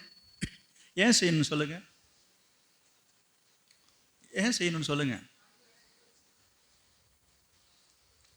பதில் சொல்லுங்கள். நான் கேட்குற கேள்வி பெரிய உங்களுக்கு ட்விஸ்ட் பண்ணுற மாதிரி தான் குழப்புவேன். ஒன்றுமே கிடையாது. எங்கள் ஆண்டவர் சொல்கிறாரு, செய்ய சொல்லுது. இது என்ன இருக்குது? ஏன் செய்யணும்? இது சொன்னது யாரு? இப்போ படிச்சிங்களா? லூக்காவில் படிச்சிங்க, 16ஆம் அதிகாரத்தில் வசனம் இப்போ படிக்க சொன்னேன்னு. இயேசு தான் அது சொல்கிறாரு. அப்போ இயேசு சொல்கிறத செய்யணும் தானே? அங்கே வர நான் இயேசு சொன்னதை நம்ம செய்து தானே ஆகணும். திரும்பவும் நான் கேட்குறேன், ஏன் செய்யணும்? அப்போ இயேசு மீது உங்களுக்கு விசுவாசம் அல்லது இயேசுவின் மீது ஒரு பற்றுதல், பாசம், அன்பு இருந்தால் செய்வீங்க. இப்போ தானே சொன்னீங்க, யார் மேலே எங்களுக்கு பாசம் இருக்குதோ, யார் மேலே அன்பு இருக்குதோ அவங்களுக்கு நான் வேண்டியதெல்லாம் செய்து கொடுப்பேன், பரிசுகளை வாங்கி கொடுப்பேன், அவங்களுக்கு பிடிச்சதை வாங்கி கொடுப்பேன். அப்படிலாம் நீங்கள் பேசுகிறீங்களே கொஞ்சம் நேரத்துக்கு முன்னாடி. அதுக்கு தான் உங்கள்கிட்ட இந்த பதிலை வாங்கினேன். அப்போ உங்களுக்கு பிடிச்சவங்களுக்கெல்லாம் செய்வீங்க, அப்போ இயேசுநாதருக்கு பிடிச்சதெல்லாம் செய்ய மாட்டீங்களா? அப்போ இயேசுநாதருக்கு பிடிச்சது தானே இயேசு சொல்கிறாரு. சொல்லுங்கள். ஆத்துமாக்களை ஆதாயம் பண்ணுன்னு சொல்கிறாரு, சுவிசேஷத்தை போய் அறிவிக்கணும்னு சொல்கிறாரு. ஏன் செய்ய மாட்டோம்? ஏன் செய்ய முடியல கேட்டால் அதுக்கு ஒரு கதை. எனக்கு உடம்பு வலிக்குது, கையை வலிக்குது, காலை வலிக்குது, முதுவை வலிக்குது, இடுப்பை வலிக்குது, எல்லா வலியும் இருக்குது. அதுக்கப்புறம் நேரம் இல்லை, எனக்கு ரொம்ப வேலை, நான் திரும்பியும் வரேன். இவள் தன்னால் என்றதை செய்தார். நான் திரும்பவும் சொல்கிறேன், உங்களால் முடிஞ்சதை செய்யுங்க. முடியலைன்னு சொல்லாதீங்க. என்ன முடியுமோ, முடியலன்ற வார்த்தை மட்டும் தப்பு. அது முடிந்ததை செய்யுங்க. உங்களுக்கு என்ன முடியுதோ, உன் கைக்கு என்ன நேரடிக்கிறதோ அதை செய்யின்னு இருக்குது. அந்த என்ன முடியுதோ அதை செய்யுங்க. எதுவுமே நான் செய்ய மாட்டேன்றது தப்பு இல்லையா? அப்போ என்ன மனசில் என்ன வரணும்னா, நம்ம ஏதாவது செய்யணும் என்கிற எண்ணம் மனசில் இருந்தால் செய்வீங்க. அதை தான் நான் சொல்ல வரேன். ஏதாவது செய்யணுன்ற எண்ணம் நமக்குள்ளே இருந்து வந்துட்டாலே எதாவது செஞ்சுருவோம். கொஞ்சம் யோசிச்சு பாருங்கள். உங்கள் வீட்டில் இன்றைக்கு மளிகை பொருளே இல்லை சமைக்கிறதுக்கு. ஒரு உதாரணத்தை சொல்கிறேன். மறந்துட்டீங்க, நேரம் இல்லை, வாங்கலை. திடீரென்று ஒரு விருந்தாடி வராங்க, கெஸ்ட்டு வந்துட்டாங்க. நல்லா யோசித்து பாருங்கள். நீங்கள் எல்லாம் சமையல்லாம் வேலைலாம் முடிச்சு சாப்பாடெல்லாம் முடிச்சிட்டிங்க, திடீர்னு வந்துட்டாங்க. சாப்பிடவும் இல்லை, சாப்பாடு கொடுக்கறதுக்கு சாப்பாடும் இல்லை, செய்கிறதுக்கு வேண்டிய பொருளும் இல்லைங்க. நல்லா யோசித்து பார்க்கணும். இப்போ என்ன செய்யலாம்? நீங்கள் ஒரு வார்த்தைக்கு கேட்டீங்க, சாப்பிட்டீங்களான்னு. அவர் வேறு சாப்பிடலன்னு வேறு, சாப்பிட்டேன்னா கூட கம்முன்னு விட்டுட்டு போயிடலாம், சாப்பிடலன்னு வேறு சொல்லிட்டாரு. இங்கே நீங்கள் சமைச்சு வச்ச சாப்பாடும் தீர்ந்து போச்சு. அடுத்தது செய்கிறதுக்கு வேண்டிய காய்கறிகளோ மற்ற காரியங்களையும் தீர்ந்து வச்சு நாளைக்கு தான் போய் வாங்கணும். இப்போ என்ன பண்ணலாம்? உடனே நீங்கள் கடைக்கு போகணும், ஹோட்டலுக்கு போகணுன்னு வைங்க. இப்போ நான் சொல்ல, உங்கள் ஊரில் ஹோட்டலும் இல்லை, கடையும் இல்லை. அடுத்தது நான் இப்போ சொல்கிறேன், இப்போ அவங்களுக்கு செய்யணுன்ற எண்ணம் உங்கள் மனசுக்குள்ளே இருந்ததுன்னா, போய் அடுப்படையில் போய் கிச்சனில் என்ன செய்வோம்? என்ன இருக்குது, என்னது மைண்டில் அதானங்க வரும், என்ன இருக்குன்னு தேடுவோம். போய் பார்த்தா ஏதாவது ஒரு சேமியா பாக்கெட்டு எப்போயோ வாங்கி போட்டது கிடக்கும், இல்லை ஏதாவது ஒரு ரவா மாவு இருக்கும். நான் சும்மா பேச்சுக்கு தான் பேசிட்டேன், உதாரணத்துக்கு. டக்குனு ஸ்ட்ரைக் ஆகும். சரி பரவாயில்ல, எதுவுமே இல்லை, என்ன பண்ணிடலாம்? இப்போ ஒரு உப்புமா கிண்டி வச்சிடறோம். அப்போ இது எது செய்ய வைத்ததுன்னு நான் சொல்கிறேன். இப்போ நான் ஒரு உதாரணம் சொல்கிறேன்னு, இது எது நம்ம செய்ய வைத்தது? அவங்களுக்கு ஏதாவது செய்து ஆகணுமே. நம்ம ஒன்றும் பெருசாக வடை பாயசம் செய்து போட முடியாது, இப்போ சாம்பார் வச்சு சாப்பாடு கொடுக்க முடியாது, எதுவுமே இல்லை. இல்லாதது என்ன பண்ண முடியும்? இல்லைன்ட்டு நம்ம கையை கட்டி உட்காந்துருக்க முடியுமா? அப்போ மைண்டில் என்ன நினைக்கிறோம்? ஐயோ வந்துட்டாங்களே, சாப்பிடலன்னு வேறு சொல்லிட்டாங்களே, கடையும் இல்லையே, என்ன செய்யலாம் என்ன செய்யலான்னு நீ சிந்திக்க சிந்திக்க சிந்திக்க நம்ம போய் என்ன பண்ணுறோம், எல்லாத்தையும் போய் ஆராயிரம், என்ன தான் செய்யலாம் என்ன தான் பண்ணலாம் என்று சொல்லி பார்த்தா ஏதோ கொஞ்சோண்டு ஒரு மாவு கிடக்கும். அதை வச்சு என்ன செய்யலாம், ஒரு உப்புமாவாவது கிண்டி கொடுத்துருவோம். செய்கிறோமா இல்லையா? அதை தான் நானும் சொல்கிறேன். சும்மா எனக்கு நேரம் இல்லை, எனக்கு வேலை இருக்குது, இதெல்லாம் இந்த சாக்கு போக்கெல்லாம் விட்டுட்டு ஆண்டவருக்காக நம்ம என்ன செய்யணும்? இப்போ சொல்லுங்கள், ஏதாவது செய்யணும், எப்படியாவது செய்யணும். எனவே ஆண்டவர் எதிர்பார்க்கறது என்ன? அநித்தியமான உலக பொருளால் நீங்கள் என்ன செய்யுங்க, சிநேகிதரை சம்பாதிங்க என்று சொல்கிறார். அப்போ ஆண்டவருக்காக ஊழியம் செய்யணும், சுவிசேஷத்தை அறிவிக்கணும், ஆத்துமாக்களை ஆதாயம் செய்யணும். புரியுதுங்களா? ஆண்டவருக்காக ஆண்டருடைய ஊழியங்களில் நம்ம உதவி செய்யணும், பணிவிடை ஊழியங்களை செய்யணும், கர்த்தருடைய ஊழியத்தில் நம்ம பங்கெடுக்கணும், பணிவிடை செய்யணும். என ஆண்டவருக்காக செய்ய வேண்டிய ஒரு கடமையை ஆண்டவர் நமக்கு தந்திருக்கிறார். என்னவென்று சொல்லி பார்த்தீங்கன்னா பாருங்க, ஒரு கொலேசியர் 3ஆம் அதிகாரம் 23வது வசனத்தை பாருங்க. கொலேசியர் 3ஆம் அதிகாரம் 23வது வசனம்.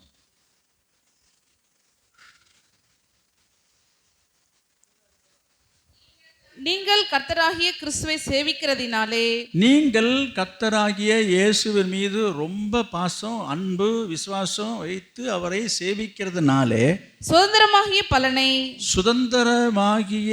பலனை கர்த்தராலே பெறுவீர்கள் என்று அறிந்து, எதை செய்தாலும் அதை மனுஷர்களுக்கென்று செய்யாமல் கர்த்தருக்கென்றே மனப்பூர்வமாய் செய்யுங்கள். நல்லா கவனிக்கிறீங்க. இப்போ ஆண்டவர் சொன்னார், இவள் தன்னால் என்றதை செய்தால். நான் உங்களுக்கு சொல்கிறேன், நீங்கள் எதை செய்தாலும், நான் சொல்கிறேன், எதை செய்தாலும் அதை யாருக்காக செய்யணும்? கர்த்தருக்கென்று செய்யுங்க, கர்த்தருக்காக செய்யுங்க, கர்த்தருக்காக செய்யணும், கர்த்தருக்கென்று செய்யணும், அதை கர்த்தருக்காக செய்யணும். என்ன செய்யணும்? அப்போ கர்த்தருடைய, இப்போ நான் சொன்னேன், ஆத்தும ஆதாயம் பண்ணுறதா இருக்கட்டும், சுவிசேஷம் சொல்கிறதா இருக்கட்டும், கர்த்தருடைய வேலைகளை செய்வதாக இருக்கட்டும். இன்றைக்கு பார்க்குறோம், ஆண்டுடைய ஊழியங்கள் செய்வதில் இன்றைக்கி போட்டி.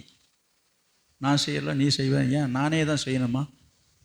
இன்றைக்கு போட்டிகள் இருக்குது. இது கர்த்தருடைய ஊழியம், கர்த்தருடைய வேலை, கர்த்தருக்காக செய்கிறோன்ற எண்ணம் இருந்தால் இந்த எண்ணம் வராது. இயேசு இதை கண்டிக்கிறாரு பாருங்க. மத்தேயு எழுதின சுவிசேஷம் 20ஆம் அதிகாரம் 26வது வசனம். மத்தேயு 20:26. உங்களுக்குள்ளே அப்படி இருக்கலாகாது. உங்களுக்குள்ளே அப்படி இருக்கக்கூடாது. நீங்கள்லாம் இப்படி இருக்கக்கூடாது. கவனிங்க, ரட்சிக்கப்பட்டிருக்க தேவனுடைய பிள்ளையே, விசுவாசியே, கர்த்தருடைய பிள்ளையே, கர்த்தருக்கு ஊழியம் செய்யணுன்ற ஆசையாக வாஞ்சையாக வந்து எல்லா வேலைகளையும் முந்தி கொண்டு செய்து கொண்டு இருக்கிற தேவ பிள்ளையே, நீ என்ன செய்யக்கூடாது? உங்களுக்குள்ளே அப்படி இருக்கக்கூடாது. அது எப்படி இருக்கக்கூடாது? இந்த போட்டி இருக்கக்கூடாது, பொறாமை இருக்கக்கூடாது, சண்டை இருக்கக்கூடாது, வம்பு இருக்கக்கூடாது. உங்களுக்குள்ளே அப்படி இருக்கக்கூடாது. படிங்க. உங்களில் எவனாகிலும் பெரியவனாய் இருக்க விரும்பினால் அவன் உங்களுக்கு பணிவிடைக்காரனாய் இருக்க கடவன். பணிவிடைக்காரனார். எல்லாருமே இன்னைக்கு பெரிய ஆள் ஆகணும்னு ஆசைப்படுறாங்க. ஆண்டவர் சொல்றாரு, நீ பெரிய ஆள் ஆகணும்னு ஆசைப்படுறியா? அப்போ நீ என்ன செய்யணும்? போய் முதல்ல பணிவிடை வேலையை செய். இந்த சட்டம்பள்ள வேலைலாம் செய்யக்கூடாது. எல்லாம் எங்கே பார்த்தீங்கன்னா இந்த நாட்டுமை வேலை பார்க்கறதுக்கு தாங்க நிறைய பேருக்கு ஆசை இருக்குது. இந்த பணிவிடை வேலையை செய்கிறதுக்கு, பணிவாய் செய்வதற்கு நிறைய பேருக்கு விருப்பமே கிடையாது. எங்கே பார்த்தாலும், எதில் பார்த்தாலும், எந்த வேலையை விட்டாலும் சரிங்க, அங்கே ஒரு நாட்டுமை பண்ண வேண்டியது. ஒரு பழமொழி சொல்லுவாங்க, நரிக்கு நாட்டுமை கொடுத்தா கிடைக்க 2 ஆடுக்கு. அந்த கதையில் ஏதாவது ஒரு பொறுப்பு கொடுக்குறோம், ஒரு காரியம் செய்கிறோன்னா அங்கே போய் உட்காந்துட்டு நாட்டுமை பண்ண வேண்டியது. இங்கே இயேசு சொல்கிறத தான் நான் சொல்கிறேன். என்ன சொல்கிறார் இயேசு? என்ன சொல்கிறாரு? உங்களில் ஒருவன் எவனாகிலும் பெரிய ஆளாக இருக்கணும்னா, நீ ஒரு நாட்டாண்மையாக இருக்கணுமா, நீ நாட்டுமா பண்ணணும்னு விரும்பினால், அவன் உங்களுக்கு முதல்ல போய் இங்கே உள்ள பணிவிடை வேலையை செய்யனாக்கா, இங்கே சட்டமலமே கையை கட்டிட்டு அதை எடுத்துருவா, இதை எடுத்துருவா, இதை செய்ய, அதை செய்ய. வேலை வாங்கிறதுக்குன்னே நிறைய பேர் இருக்கிறாங்க, தவிர இவங்க வேலை செய்ய மாட்டாங்க. என்னங்க இது?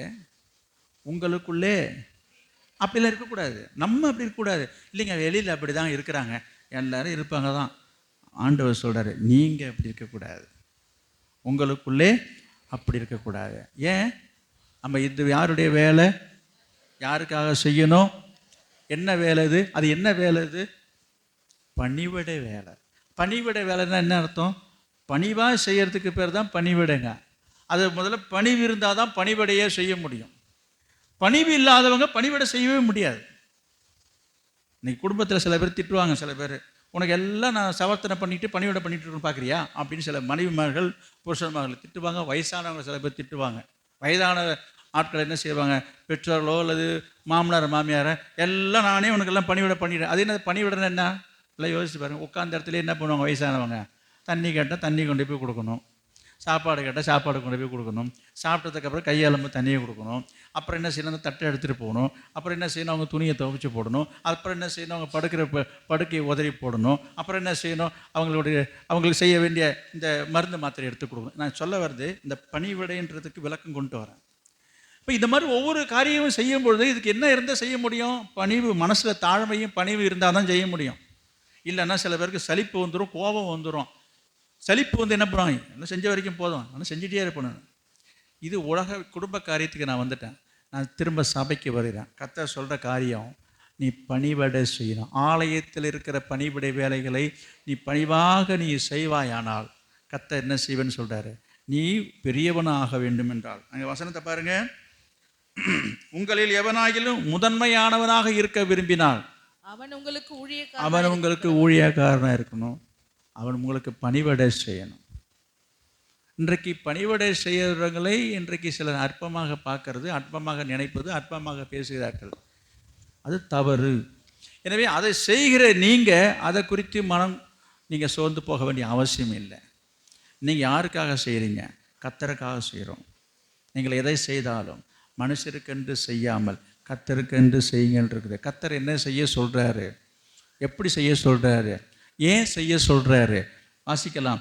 1 தீமோத்தேயு 3:13 1 தீமோத்தேயு 3:13 இப்படி உதவிக்காரருடைய ஊழியத்தை இந்த உதவிக்காரருடைய ஊழியத்தை நன்றாய் செய்கிறவர்கள் நல்ல மனசோடு நன்றாய் செய்யணும். அமைஞ்சிக்கு செய்யக்கூடாது, கடமைக்கு செய்யக்கூடாது.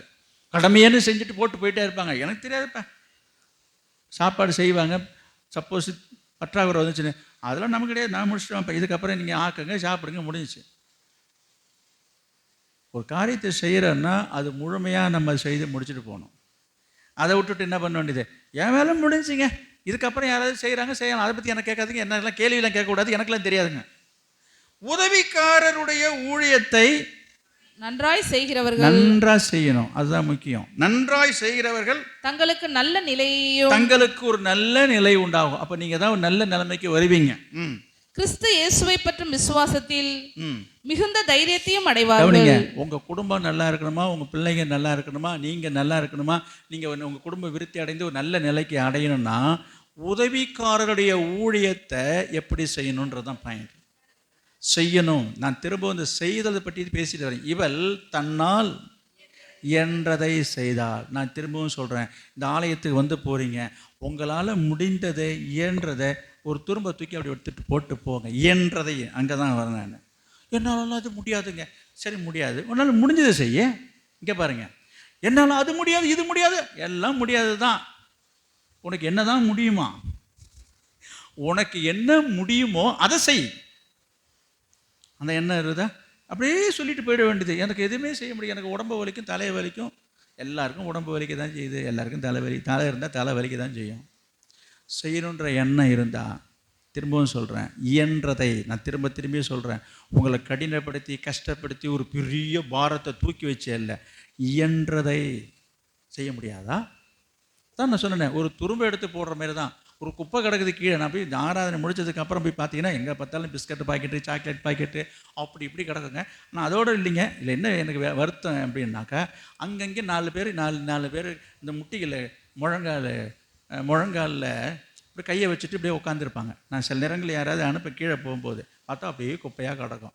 இவங்களுடைய எண்ணம் என்னன்னா, இதெல்லாம் நம்ம வேலை கிடையாதுங்க, இதுக்கு ஸ்வீப்பர் இருக்கிறாரு, ஏன்னா இந்த பேரூராட்சியிலேருந்து வந்து வண்டி வரும் இதுக்கெல்லாம் அள்ளிட்டு போகிறதுக்கு. நம்ம கண்ணு முன்னால் இது நம்ம சபை, இது நம்ம ஆலயம், நம்ம புழங்குற இடம், அங்கே தான் உட்காந்து சாப்பிட்றோம். முடிஞ்ச சில பேர் படுத்து தூங்குறாங்க, உட்காந்து கதை பேசுகிறாங்க. கண்ணுக்கு முன்னால் இப்படி கிடக்குதே, அந்த குப்பையை எடுத்து போடுமேன்னு இல்லை. நான் சொன்னதுக்கப்புறம் இதுக்கு ஆள் தேட வேண்டியது. நான் என்ன சொல்ல வரேன், இது உங்களால் முடியாதா? நான் எல்லாரையும் தான் கேட்குறேன். இதுக்குன்னு செய்ய ஆள் இருக்கிறாங்களே, நான் சொல்கிறேன் அதை பற்றி இல்லை. நமக்கு அந்த எண்ணம் வரணுங்க. செய்யறதுக்கு ஆள் இருக்குதோ இல்லையோ, செய்யுதோ இல்லையோ, நம்ம கண்ணால் பார்க்குறோம், நமக்கு தெரியுது. நம்ம தூக்கி போட்டு போனால் என்னன்னு நான் கேட்குறேன். இப்போ அது அப்போ என்ன அர்த்தம் சொல்லுங்கள் பார்ப்போம். நான் இங்கே வரேன், நான் வசனத்தின்படி வரேன். இதெல்லாம் நீங்கள் ஆள் வச்சு, நான் உங்களை செய்யணும்னு கட்டாயத்துக்கு கொண்டுட்டு வரல. நீங்கள் ஆசீர்வதிக்கப்படுவதற்கு வேண்டிய வழிமுறைகளை நான் பேசி கொண்டு வருகிறேன். இவர் என்னடா திறமையாக வாரம் வாரம் வந்தாக்க இன்னும் குப்பை பொறுக்கின்றாரு, நல்லா இருக்குது இவர் பேசுறது. நோ நோ நோ, தயவுசெய்து என்னை தப்பாக புரிஞ்சிக்காதீங்க. நான் சொல்கிற உபதேசத்தை நல்லா உள் வாங்கி சிந்திச்சு பாருங்கள். ஒரு உதாரணத்துக்கு தான் இந்த கதையை கொண்டு வரேன். நீங்கள் எடுங்க, எடுக்காமல் போங்க, அதை நீங்களாச்சு கத்தராச்சு. உங்களுக்கு சொல்லிக் கொடுக்க வேண்டியது என்னுடைய கடமை. இப்படிப்பட்ட காரியத்தை போதித்து சொல்வதற்கு வேண்டிய உரிமை எனக்கு இருக்கிறது. அதை நீங்கள் கேட்பதும் கேளாமல் போவதும் கீழ்ப்படிவதும் ஏற்றுக்கொள்வதும் அது உங்கள் விருப்பம். பட் ஆனால் நீங்கள் இதில் குறை கண்டுபிடிப்பதோ குதர்க்கம் பேசுவது இதெல்லாம் அபத்தமான அநியாயமான காரியங்கள். நான் சொல்கிறது நல்லா நிதானிச்சு பாருங்கள். நீங்கள் என்ன சொல்ல வரீங்க? இந்த பழக்கம் வர வேண்டும் என்பதற்காக நான் சொல்ல வருகிறேன். இது ஏதோ சில பேருக்கு குறிப்பிட்ட ஒரு சிலருக்கு குத்தகைக்கு விட்டது போல. எது இப்போ இந்த சபையில் உள்ள காரியங்கள் எல்லாம் ஒவ்வொருத்தரையும் கான்ட்ராக்ட் விட்டாச்சுங்க வருஷத்துக்கு. இவங்க தாங்க அதெல்லாம் செய்யணுங்க, மற்றவங்களுக்கெல்லாம் சம்மந்தமே கிடையாதுங்க. அப்படியே இருந்தாலும் கூட என்னங்க கிடக்குது, இவங்க ஒரு விரட்டிட்டு சொல்லிட்டு போயிட்டே இருப்பாங்க. அது நம்ம தான் செஞ்சு, நம்ம தான் எடுத்து வச்சுட்டு போகிறது. நமக்கு தெரியுது, நம்ம பார்க்குறோம், நம்ம கண்ணு முன்னால் உனக்கு கிடக்குது. இது ஆலயம்ன்றது கிடையாது. இனிமேல் அவங்க வீட்டு பொருள் மாதிரி அங்கே கூப்பிட்டு இங்கே வா, இதுன்னு இங்கே கிடக்குது, ஆறு யாரையோ நம்மளே பார்த்து நம்மளே எடுத்து வச்சுட்டு போகிறோம். அந்த மாதிரி என்ன வரல பாருங்கள். அப்போ என்னது? அதிகாரம் செலுத்துறது, ஆதிக்கம் செலுத்துகிறது. இப்போ நான் சொன்ன பாருங்க ஒரு வசனம், இயேசு சொல்கிறார் இல்லையா, உங்களில் எவன் முதன்மையான இருக்க விரும்புகிறோம் பணிவிடை செய்யணும். நிறைய பேருக்கு முதல் ஆளாக இருக்கணும் தான் ஆசை இருக்குது, ஆனால் பணிவிடை செய்யறதுக்கு இஷ்டம் கிடையாது. ஆனால் ஆண்டவர் சொல்கிறாரு, நீ முதல்ல பணிவிடை செய்ய, நீ முதல் ஆளாகலன்றாரு. அப்போ இந்த வழிமுறையே இன்னும் தெரியலையே. அப்போ இதெல்லாம் செய்வதற்கு என்ன வேண்டும்? மனசு வேண்டும். யாருக்கு இந்த மனசு வரும்? இயேசுவின் மீது அன்பு உள்ளவங்களுக்கு இந்த மனசு வரும். இயேசு மீது அன்பு இருந்தால், நான் ஆரம்பத்தில் ஒரு கேள்வி கேட்டேன், அதுக்கு தான் உங்களை கேள்வி கேட்டு உங்கள்கிட்ட நான் பதில் வாங்கினேன். அப்போ ஒருத்தவங்க மேலே அன்பு இருந்தால் என்ன செய்வோம்னு சொன்னீங்க? அவங்களுக்கு பிடிச்சதை செய்வோம், அவங்களுக்கு பிரியமானதை செய்வோம், அவங்க கேட்கறதை செய்வோம், அப்படிலாம் நீங்கள் சொன்னீங்க. அப்போ இயேசு தானே சொல்கிறாரு, இயேசு சொன்னதை தானே நான் உங்களுக்கு எடுத்து காட்டி சொல்லிகிட்டு இருக்கிறேன், நானாக சொல்லலையே. கொஞ்சம் சிந்திச்சு பாருங்கள். அப்போ கர்த்தருக்காக என்ன செய்கிறோம், எதை செய்கிறோம், ஏதாவது செய்கிறோமா, இயன்றதை செய்கிறோமா? நேரம் ஓடிட்டு இருக்குது, என்ன செய்யணும் பார்க்கலாம். இப்படி நம்ம கர்த்தருக்காக ஊழியம் செய்யணும். இன்னும் ஒரு காரியத்தை நான் சொல்லி நான் முடிக்கிறேன். இருக்குது, முடிஞ்சால் நம்ம அடுத்த வாரத்தில் நான் பார்க்கலாம். இது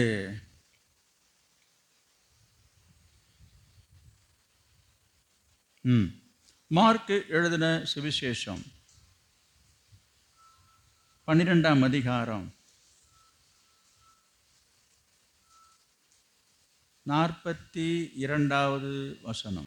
ஏழையான ஒரு விதவையும் ஒரு துட்டுக்கு சரியான 2 காசை போட்டால், அப்பொழுது அவர் தம்முடைய சீஷரை அழைத்து, காணிக்கை பெட்டியில் பணம் போட்ட மற்ற எல்லாரை பார்க்கிலும் இந்த ஏழை விதவை அதிகமாய் போட்டாள் என்று மெய்யாகவே உங்களுக்கு சொல்லுகிறேன்.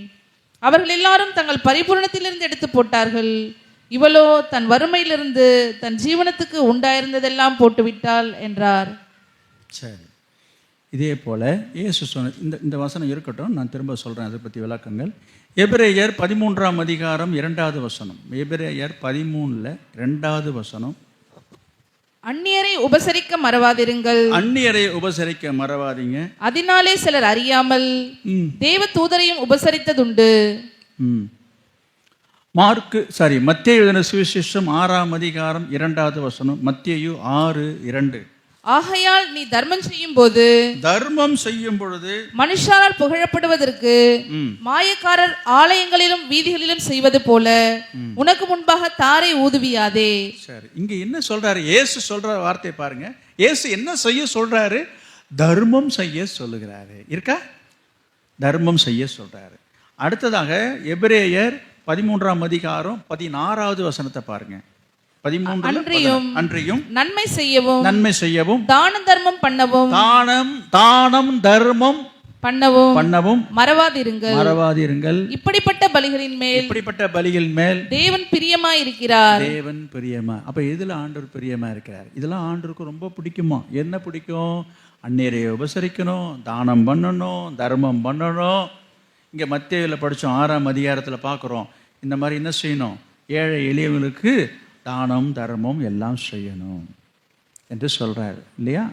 அப்ப கர்த்தர் இப்படிப்பட்ட காரியங்களிலே பிரியமா இருக்கிறது மட்டுமல்ல, இதை நாம செய்யும்படி சொல்லுகிறார் என்பதை தான் நான் உங்களுக்கு கவனத்துக்கு கொண்டு வருகிறேன். இது நிறைய பேருக்கு தெரியும். என்ன தெரியும்? ஆமாம், அதில் எனக்கு தெரியுங்க, ஏழை எளியவர்களுக்கு உதவி செய்யணும், தானம் பண்ணணும், தர்மம், இது எல்லாருக்கும் தெரிஞ்ச விஷயம்தான். நான் என்ன சொல்றேன், இதை நீங்க செய்கிறீங்களா? தானம் தர்மம் செய்கிறீங்களா? நான் உங்களுக்கு பதில் கேட்கல. இப்போ நான் இன்னைக்கு யாராருக்கு என்ன செய்தீங்க, எவ்வளோ செய்தீங்க, எங்கே செய்தீங்க, அந்த விளக்கத்தை நான் கேட்கல. செய்தீங்கன்னா ரொம்ப சந்தோஷம். என்ன போட்டிருக்குது? தானம் பண்ணணும், தர்மம் பண்ணணும், யாரை கூப்பிட்டு சாப்பாடு போடணும்னு போட்டிருக்கு. மத்தேயு இப்போ படிச்சிங்களே 6ஆம் அதிகாரத்தில் தானே படித்தோம், 2வது வசனத்தில். என்னங்க? யாரை கூப்பிட்டு சாப்பாடு போடணும்? இப்போ படிச்சிங்களே மத்தேயு 6ஆம் அதிகாரத்தில் 2வது வசனம் தானே படித்தோம்.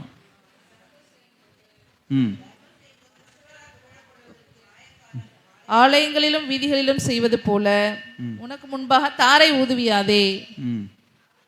அவர்கள் தங்கள் பலனை அடைந்து தீர்ந்ததென்று மெய்யாகவே உங்களுக்கு சொல்லுகிறேன். நீயோ தர்மம் செய்யும் போது உன் தர்மம் அந்தரங்கமாய் இருப்பதற்கு உன் வலது கை செய்கிறதை உன் இடது கை அறியாதிருக்க கடவுது. அந்நியரை உபசரிக்க இல்லை அதே இல்லை. ஏழை எளியவர்களுக்கும் திருப்பி உங்களுக்கு செய்ய முடியாதவங்களுக்கும் செய்யுங்கன்னு ஒரு வசனம் இருக்குது. நம்ம செய்யணும். அது யாருக்கு செய்யணும்? நீயோ விருந்து உண்ணும் பொழுது இப்படிப்பட்டவங்களை அழை என்று சொல்லி ஒரு வசனம் இருக்குது. கவனிங்க. அப்போ யாருக்கு செய்யணும்? முடியாதவங்களுக்கு. உங்களுக்கு திரும்ப செய்கிறவங்களுக்கு இல்லை, திரும்ப செய்யாதவங்களுக்கு செய்யணும். இதெல்லாம் ஆண்டவர் செய்ய சொல்கிறார். இப்போ அடுத்ததுக்கு நான் திரும்பி உங்கள்கிட்ட வரேன். இப்போ ஏங்க, இதெல்லாம் எனக்கு நல்லாவே தெரியுங்க. இதெல்லாம் எத்தனை பேர் நான் படிச்சிருக்கிறேன், கேட்டிருக்கிறேன், பார்த்துருக்குறேன். காலங்காலமாக எத்தனை பேர் சொல்லிகிட்டு இருக்கிறாங்க. நாங்கள்லாம் அப்பப்போ எல்லாம் செஞ்சுட்டு தான் வந்துட்டு தான் போயிட்டு தான் இருக்கிறோம். சார் சொல்லலாம். சொல்லிட்டு என்ன சொல்லுவாங்க, இதுக்கெல்லாம் நமக்கு வருமானம் வரணுங்க, இதுக்கெல்லாம் நமக்கு வருவாய் இருந்தாக்கா எனக்கெல்லாம் கொடுக்கறதுக்கு மனசு ஐயோ வந்துச்சுன்னா வாரி வாரி நான் கொடுத்துருவோம் பாருங்க, நீங்கள் அப்படிலாம் என்ன நினச்சிடாதீங்க அப்படின்னு சொல்கிற ஆட்கள்லாம் இருக்கிறாங்க. எனக்கெல்லாம் எவ்வளோ செய்யணும்னு ஆசை எனக்கு இருக்குது தெரியுமா? எனக்கு மட்டும் ஆண்டவர் கொடுத்துட்டாரு வச்சிங்களேன், அப்படியே எல்லாத்தையும் இங்கே தாங்க அள்ளி கொடுப்பேன், இப்படி சொல்கிற ஆட்கள்லாம் இருக்குதுங்க. அதை தான் ஆண்டவர் சொல்கிறாரு, முதல்ல உன்னிட்ட இருக்கிறதுல உன்னால் இயன்றதை செய். இவர் வந்ததுக்கப்புறம் செய்வாராம். இவருக்கு வரணுமா, மூட்டை மூட்டையாக வந்து இறங்கணுமா, அப்புறம் தான் இவர் செய்வார். இவர் முதல்ல இருக்கிறதுல செய்யா. நானே ரொம்ப கஷ்டத்தில் இருக்கிறேன். நிறைய பேருடைய கருத்தை சொல்கிறேன். நானே ரொம்ப கஷ்டத்தில் இருக்கிறேன், நானே ரொம்ப கடனில் இருக்கிறேன், இதில் போய் அதை செய்ய இதை செய்யணுன்னு எங்கே போய் செய்கிறதுங்க? செய்கிறதுக்கு மனசெல்லாம் இருக்குங்க. அப்படிலாம் நான் தப்பாக நினைக்காதீங்க. நான் யாரையும் தப்பாக நினைக்கல. இப்போ பாருங்கள், இங்கே படிச்சிங்களா? எங்கே இருக்குது? மார்க்கு 12:42 இருக்குது பாருங்கள். மார்க்கு 12:42 நாம் பார்க்குறோம். ஏழையான ஒரு விதவை ஒரு துட்டுக்கு சரியாக 2 காசை கொண்டாந்து போட்டுட்டு போறா. ஏசு என்ன சொல்றாரு? அவர் தம்முடைய சீஷரை அழைத்து, காணிக்கைப்பட்டியில் பணம் போட்ட மற்ற எல்லாரை பார்க்கிலும் இந்த ஏழை விதவை அதிகமாய் போட்டாள் என்று உங்களுக்கு சொல்றேன் என்று அவள் போட்டதை பாராட்டுறார். நான் இதை பற்றி சொல்லியிருக்கிறேன். இப்போ நான் 2 வார்த்தை சொல்லிடுறேன். என்ன செஞ்சிருக்கலாம் இந்த இயேசுநாதர்? ஒரு இரக்கமுள்ள ஒரு தெய்வம், மனது உருக்கமுள்ள ஒரு தெய்வம், எல்லாருடைய கஷ்ட நஷ்டத்தெல்லாம் புரிஞ்ச ஒரு தெய்வம் நம்ம ஆண்டவர் இயேசுநாதர். இந்த ஏழை விதவை சொல்லும் போதே அங்கே இருக்குது, ஏழைன்னு இருக்குது, விதவைன்னு வேற போட்டிருக்குது. அதுக்கு ஒரு பிள்ளை குட்டியும் கிடையாது, புருஷன் கிடையாது, சொந்த பந்தம் கிடையாது. கையில் மடியில் வச்சுருந்தது, சுருக்கு பையில் வச்சு அந்த புடவையில் முடிஞ்சு வச்சிருந்தது எவ்வளவு? 2 காசு. அந்த 2 காசையும் முடிச்சு அவுத்து அதில் போடுறதையும் அவர் பார்த்துட்டு உட்காந்துருக்காரு. இவரெல்லாம் யார்? நான் உங்களை சொல்லலைங்க, நான் இயேசுநாதரை கையை காட்டி சொல்கிறேன். என்னங்க இது? நான் வேடிக்கைக்காக பேசுகிறேன். என்ன செஞ்சுருக்கலாம்? நான் குதர்க்கமாக சொல்கிறேன். என்ன செஞ்சுருக்கலாம்? போடாது. ஐயோ, ஒன்ட்டு இருக்குது 2 காசு, இந்த நீ பரவாயில்ல, நீ வச்சுக்க. சரி, தாண்டி போட்டுடுச்சு. உடனே ஏசு தடுத்து என்ன பண்ணியிருந்துருக்கணும்? நான் ஒரு இதாக பேசுகிறேன். தடுத்து என்ன பண்ணிருக்கணும்? அந்த காசை எடுத்து, இந்தாம்மா போ, நீனே பாவம் 2 இதையும் போட்டுட்டு எங்கே போய் நிற்ப தெருவில், நீ போ, நீ போடலனாலும் பரவாயில்ல அப்படின்னு சொன்னாரா? சொல்லலை. தடுத்தாரா? தடுக்கலை. ஆனால் மாறாக இயேசு சொன்ன காரியத்தை நீங்கள் பார்த்தீங்கன்னா, எல்லாரை விட இவ தான் அதிகமாக போட்டா என்று சொல்லி அவரை பாராட்டுகிறதை பார்க்குறோம். அவரை பாராட்டுறாரு ஆண்டவர். நான் இப்பவும் சொல்கிறேன், நீங்கள் உங்களுடைய இல்லாமையில், இயலாமையில், உங்களோட வறுமையில் நீங்கள் கர்த்தருக்கென்று கொடுக்கும் பொழுது கர்த்தர் உங்களையும் பாராட்டுவார். நம்ம எப்போ பார்த்தாலும் இந்த இல்லை என்ற பாட்டே பாடிட்டு இருக்கக்கூடாது. நான் இருந்தான்னு அதை தான் சொல்கிறேன். இருந்ததை போட்டுறேன். இயன்ற இவள் தன்னால் இயன்றதை, அங்கே படித்தோம், இங்கே பார்க்குறோம். இந்த ஏழை விதவை தன்னால் இயன்றதை கொடுத்தா. இருந்தது 2 காசு தான், பரவாயில்ல. உங்களால் முடிந்ததை செய்யுங்க. வருஷத்துக்கு ஒரு தடவை, ஒரு வருஷத்தில் 12 மாதம், ஒரு வருஷத்துக்கு 52 ஞாயிற்றுக்கிழமை வருது. ஒரு வருஷத்துக்கு ஒரே ஒரு ஞாயிற்றுக்கிழமையில் உங்கள் குடும்ப சார்பாகவோ இல்லை உங்கள் எல்லாரும் சேர்ந்தோ ஒரு வேளை சாப்பாடு போடுறதுக்கு கணக்கு பார்த்துட்டு உட்காந்துருக்குறோம். தயவுசெய்து போட்டவங்களை நான் சொல்லலை, போட்டவங்க நிறைய பேர் இருக்கீங்க, கோச்சிக்காதீங்க. இத்தனை வருஷ காலத்தில், இந்த சபை தொடங்கி இத்தனை வருஷ காலத்தில், இத்தனை வருஷமாக வந்துட்டு இருக்கீங்க. நான் உங்களை யாரையும் கேட்கல, நீங்களே உங்கள் மனசாட்சி கேட்டு பாருங்கள். நீங்கள் இதில் பங்கெடுத்து கொண்டது உண்டா? இந்த ஆகார விஷயத்தில் நீங்கள் பங்கெடுத்து கொண்டீங்களா என்று உங்களை நீங்களே கேள்வி கேட்டுங்க. நான் கை தூக்க சொல்லலை, நான் யாரையும் குற்றப்படுத்தலை, குறை சொல்ல வரல. நிறைய பேர் தனியாக போடுறீங்க, சேர்ந்து போடுறீங்க, ஆனால் எதுலையுமே சேரறதில்ல, எதுலையுமே கண்டுக்கிறது கிடையாது. இவங்க பாட்டு என்ன பாட்டு அப்படின்னா, நம்மளால் இல்லாமல் முடியும், அதெல்லாம் இருக்கப்பட்டவங்க செய்கிற வேலை, வசதி படைத்தவங்க, பணக்காரங்க, வேலையில் இருக்கிறாங்க, சம்பாதிக்கிறவங்க போடுறாங்க. நான் என்ன பண்ணுவேன்? நான் இதை வச்சுக்கிட்டு இதை நான் கஞ்சி குடிச்சிட்டு ஜீவனம் பண்ணிட்டு உட்காந்துக்கிறேன். இந்த விதவைக்கு நான் வருகிறேன். இந்த ஏழை விதவைக்கு இருந்தது எவ்வளவு? 2 காசு தான். உங்கள்கிட்ட அதை விட தாண்டி வட்டிக்கு விட்டுட்டு உட்காந்துருக்கீங்க. நான் நிறைய பேர் எனக்கு கேள்விப்படும்போது எனக்கு ஷாக்காக இருக்குது. எனக்கு ஐயோ பாவம், நம்ம நினச்சிட்டு உட்காந்துருங்க, பார்த்தா இது ஊரெல்லாம் எங்கே பார்த்தாலும் 2 வட்டிக்கு 3 வட்டிக்கு கொடுத்துட்டு உட்காந்துருக்குது. இது எனக்கு தெரியாது. இது எப்போ தெரியும் அப்படின்னு கேட்டிங்கன்னா, கொடுத்த பணம்லாம் திரும்ப வரலன்னு எனக்கு ஜப குறிப்பு வருது. நான் பார்த்தேன், இது இன்னொரு ஜப குறிப்பு. அப்பவும் நான் நினச்சிக்கிட்டேன், ஐயோ பாவம் இவங்களை போய் ஏமாற்றிட்டாங்களேன்னு. அப்புறமா தான் விசாரித்தா தெரியுது இது வட்டிக்கு பணம் கொடுத்துருக்குன்னு. நீங்கள் எல்லாம் நினச்சிங்கன்னா பார்த்தீங்கன்னு வச்சிங்களேன், இவங்களான்னுவீங்க. எனக்கா ஒன்றுமே சொல்ல முடியல. நான் நிறைய பேர் முகத்தை பார்த்தே நான் ஏமாந்து போகிறாள், ஐயோ பாவம்னு. அப்புறமா தான் தெரியுது ஓஹோன்னு. சரி விடுங்க, இது ஆனால் இது சரியா இல்லை. என்ன சொல்ல வருகிறேன்னு கவனிங்க. அப்போ இவங்கெல்லாம் என்ன பாட்டு பாடிட்டு இருக்கிறாங்கன்னா, பஞ்சப்பாட்டு பாடிட்டு இருக்கிறாங்க. கர்த்தருக்காக கொடுக்கறதுலையோ கர்த்தருக்காக செய்கிற விஷயங்களில் இல்லாத பாட்டு பாடிட்டு போயிட்டே இருக்க வேண்டியது. அப்புறம் எங்கேருந்து வரும் அது? திரும்பியும் சொல்கிறேன், இதெல்லாம் என்னால் செய்ய முடியாது. அவள் தன்னால் இயன்றதை திரும்ப திரும்ப சொல்கிறேன்.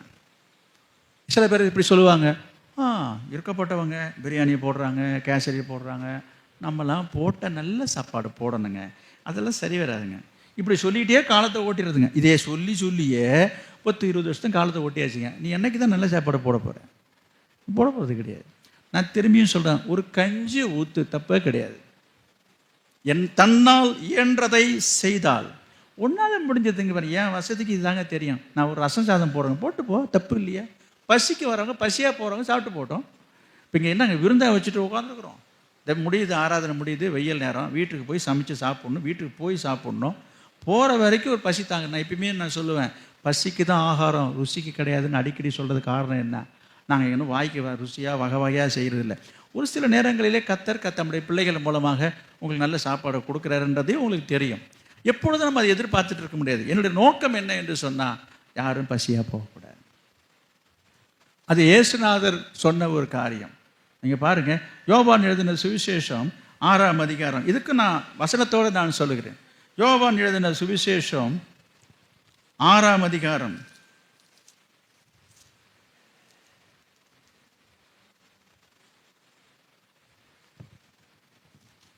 5வது வசனம். இயேசு தம்முடைய கண்களை ஏறெடுத்து திரளான ஜனங்கள் தம்மிடத்தில் வருகிறதை கண்டு. ஏராளமான ஜனங்கள் ஆண்டவர் இயேசுகிட்ட வராங்க. இது நிறைய இடத்துல சொல்லப்பட்டிருக்க சம்பவம் தான். சீக்கிரம் படிங்க. பிலிப்புவை நோக்கி, சீஷரை நோக்கி, இவர்கள் சாப்பிடத்தக்கதாக இவர்களை சாப்பாடு கொடுத்து அனுப்புறதுக்கு என்னப்பா செய்யலான்னு ஒரு ஆலோசனை கேட்கிறாரு. இந்த ஜனங்கள் ஏராளமா வந்து உட்கார்ந்து இருக்குது. இயேசுநாதருடைய பிரசங்கத்தை கேட்டுட்டு அவங்க பாட்டு யார் சாப்பாடா கேட்டாங்க. இப்போ நான் இப்படி கொஞ்சம் விதமாக பேசுகிறேன். யாராவது வந்து இயேசுநாதர்கிட்ட வந்து எங்களுக்கு பசியாக இருக்குது, சாப்பாடு கொடுங்க, இம்மா நேரம் உட்காந்துட்டோம், எப்போ போயிடறாங்க சாப்பாடு, ஒருத்தரும் ஆயத்திலிருந்து சாப்பாடுலாம் கேட்க கிடையாது. இப்போ நீங்கள் கூட அப்படி பேசுவீங்க. ஏங்க உங்களை யாருங்க சாப்பாடு கேட்டா? நாங்கள் பாட்டு விட்டால் போதும்னு நாங்கள் வீட்டுக்கு போகிறோம்னு நினச்சிட்டு இருக்கோம். நீங்கள் இனிமேல் செஞ்சுட்டு உட்காந்துட்டு எங்களை வேறு செய்யலைன்னு வேறு பேசிகிட்டு இருக்கீங்க. இங்கே பாருங்க, நாங்கள் தான் எங்கே போய் வீட்டில் சமைச்சு சாப்பிட்டுக்கலான்ற சாப்பாடு செஞ்சு வச்ச சாப்பாடு அங்கே இருக்குதுன்ற நீங்கள் ஏதோ சொல்கிறீங்க. ஏதோ போனால் போது நாங்கள் ஊற்றுட்டுனாக்கா இது செய்யாதவங்களை வேறு இப்போ நீங்கள் குத்திக்கிட்டு உட்காந்துறீங்க. இங்கே பாருங்கள், நான் இங்கே வரேன், இயேசுநாதரை யாராவது வந்து சாப்பாடு கேட்டாங்களா?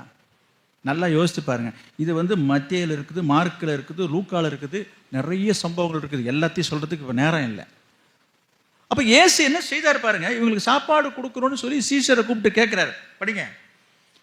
இயேசு தம்முடைய கண்களை தாம் செய்ய போகிறதை அறிந்திருந்தோம், அவனை சோதிக்கும்படி இப்படி கேட்டார். ஓகே, 7க்கு வாங்க. பிலிப்பு அவருக்கு பிரதியுத்தரமாக, இவர்களில் ஒவ்வொருவன் கொஞ்சம் கொஞ்சம் எடுத்துக்கொண்டாலும், ஒரு ஆளுக்கு 2 கொடுத்தா கூட, அங்க எழுதல, நான் சொல்றேன், அந்த 2 ஆளுக்கு எடுத்துக்கொண்டாலும் கூட 200 பணத்துக்கு அப்பங்களும் இவருக்கு போதாதே. இங்க பாருங்க, ஆளுக்கு ஒன்று வாங்கி கொடுத்தா கூட 200 ரூபாய்க்கு போட்டா கூட வாங்க முடியாதுன்னு சொல்றாரு. உங்களுக்கு பணம் கொடுத்து வாங்க முடியாது. அப்படி வாங்கிறதுக்கு காசு இருந்தாலும் கூட செஞ்சு அவனு விற்கிறதுக்கு ஆள் இல்லை. அதுதான் அவங்க சொல்றாங்க.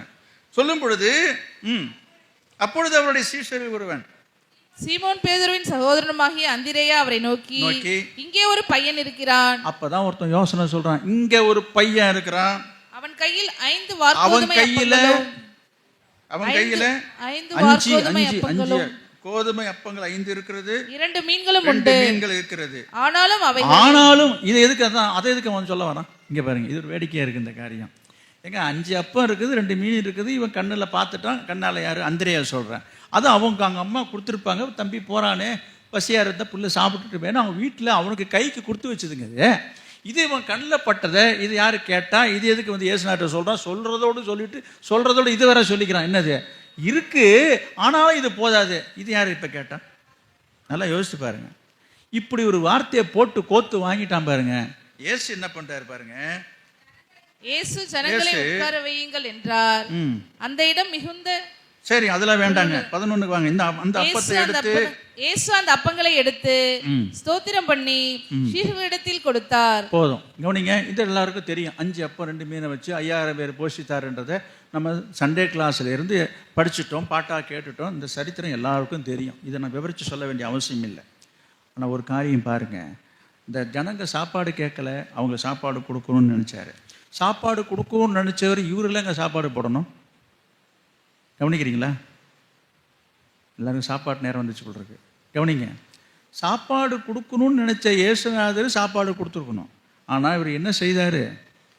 ஒரு அறியாத பையன், ஒரு சின்ன பையன், அவன் பசிக்கு எடுத்துட்டு வந்தது, அவன் சாப்பிட்றதுக்கு அவங்க அம்மா கொடுத்து அனுப்புனது, அது 5 அப்பம் 2 மீன், அதையும் அபகரித்து வாங்கிக்கிட்டார். வாங்கிக்கிட்டு அங்கே நான் பார்க்குறோம், அங்கே நடந்த ஒரு அற்புதத்தை நான் பார்க்குறோம். என்ன அற்புதம் நடந்தது? அதை ஜெபம் பண்ணி கொடுக்குறாரு. வந்துக்கிட்டே இருக்குது. 1000 கணக்கான 5000 பேருக்கு. எத்தனை பேர் சாப்பிட்டாங்கன்னு போட்டிருக்கு பாருங்க.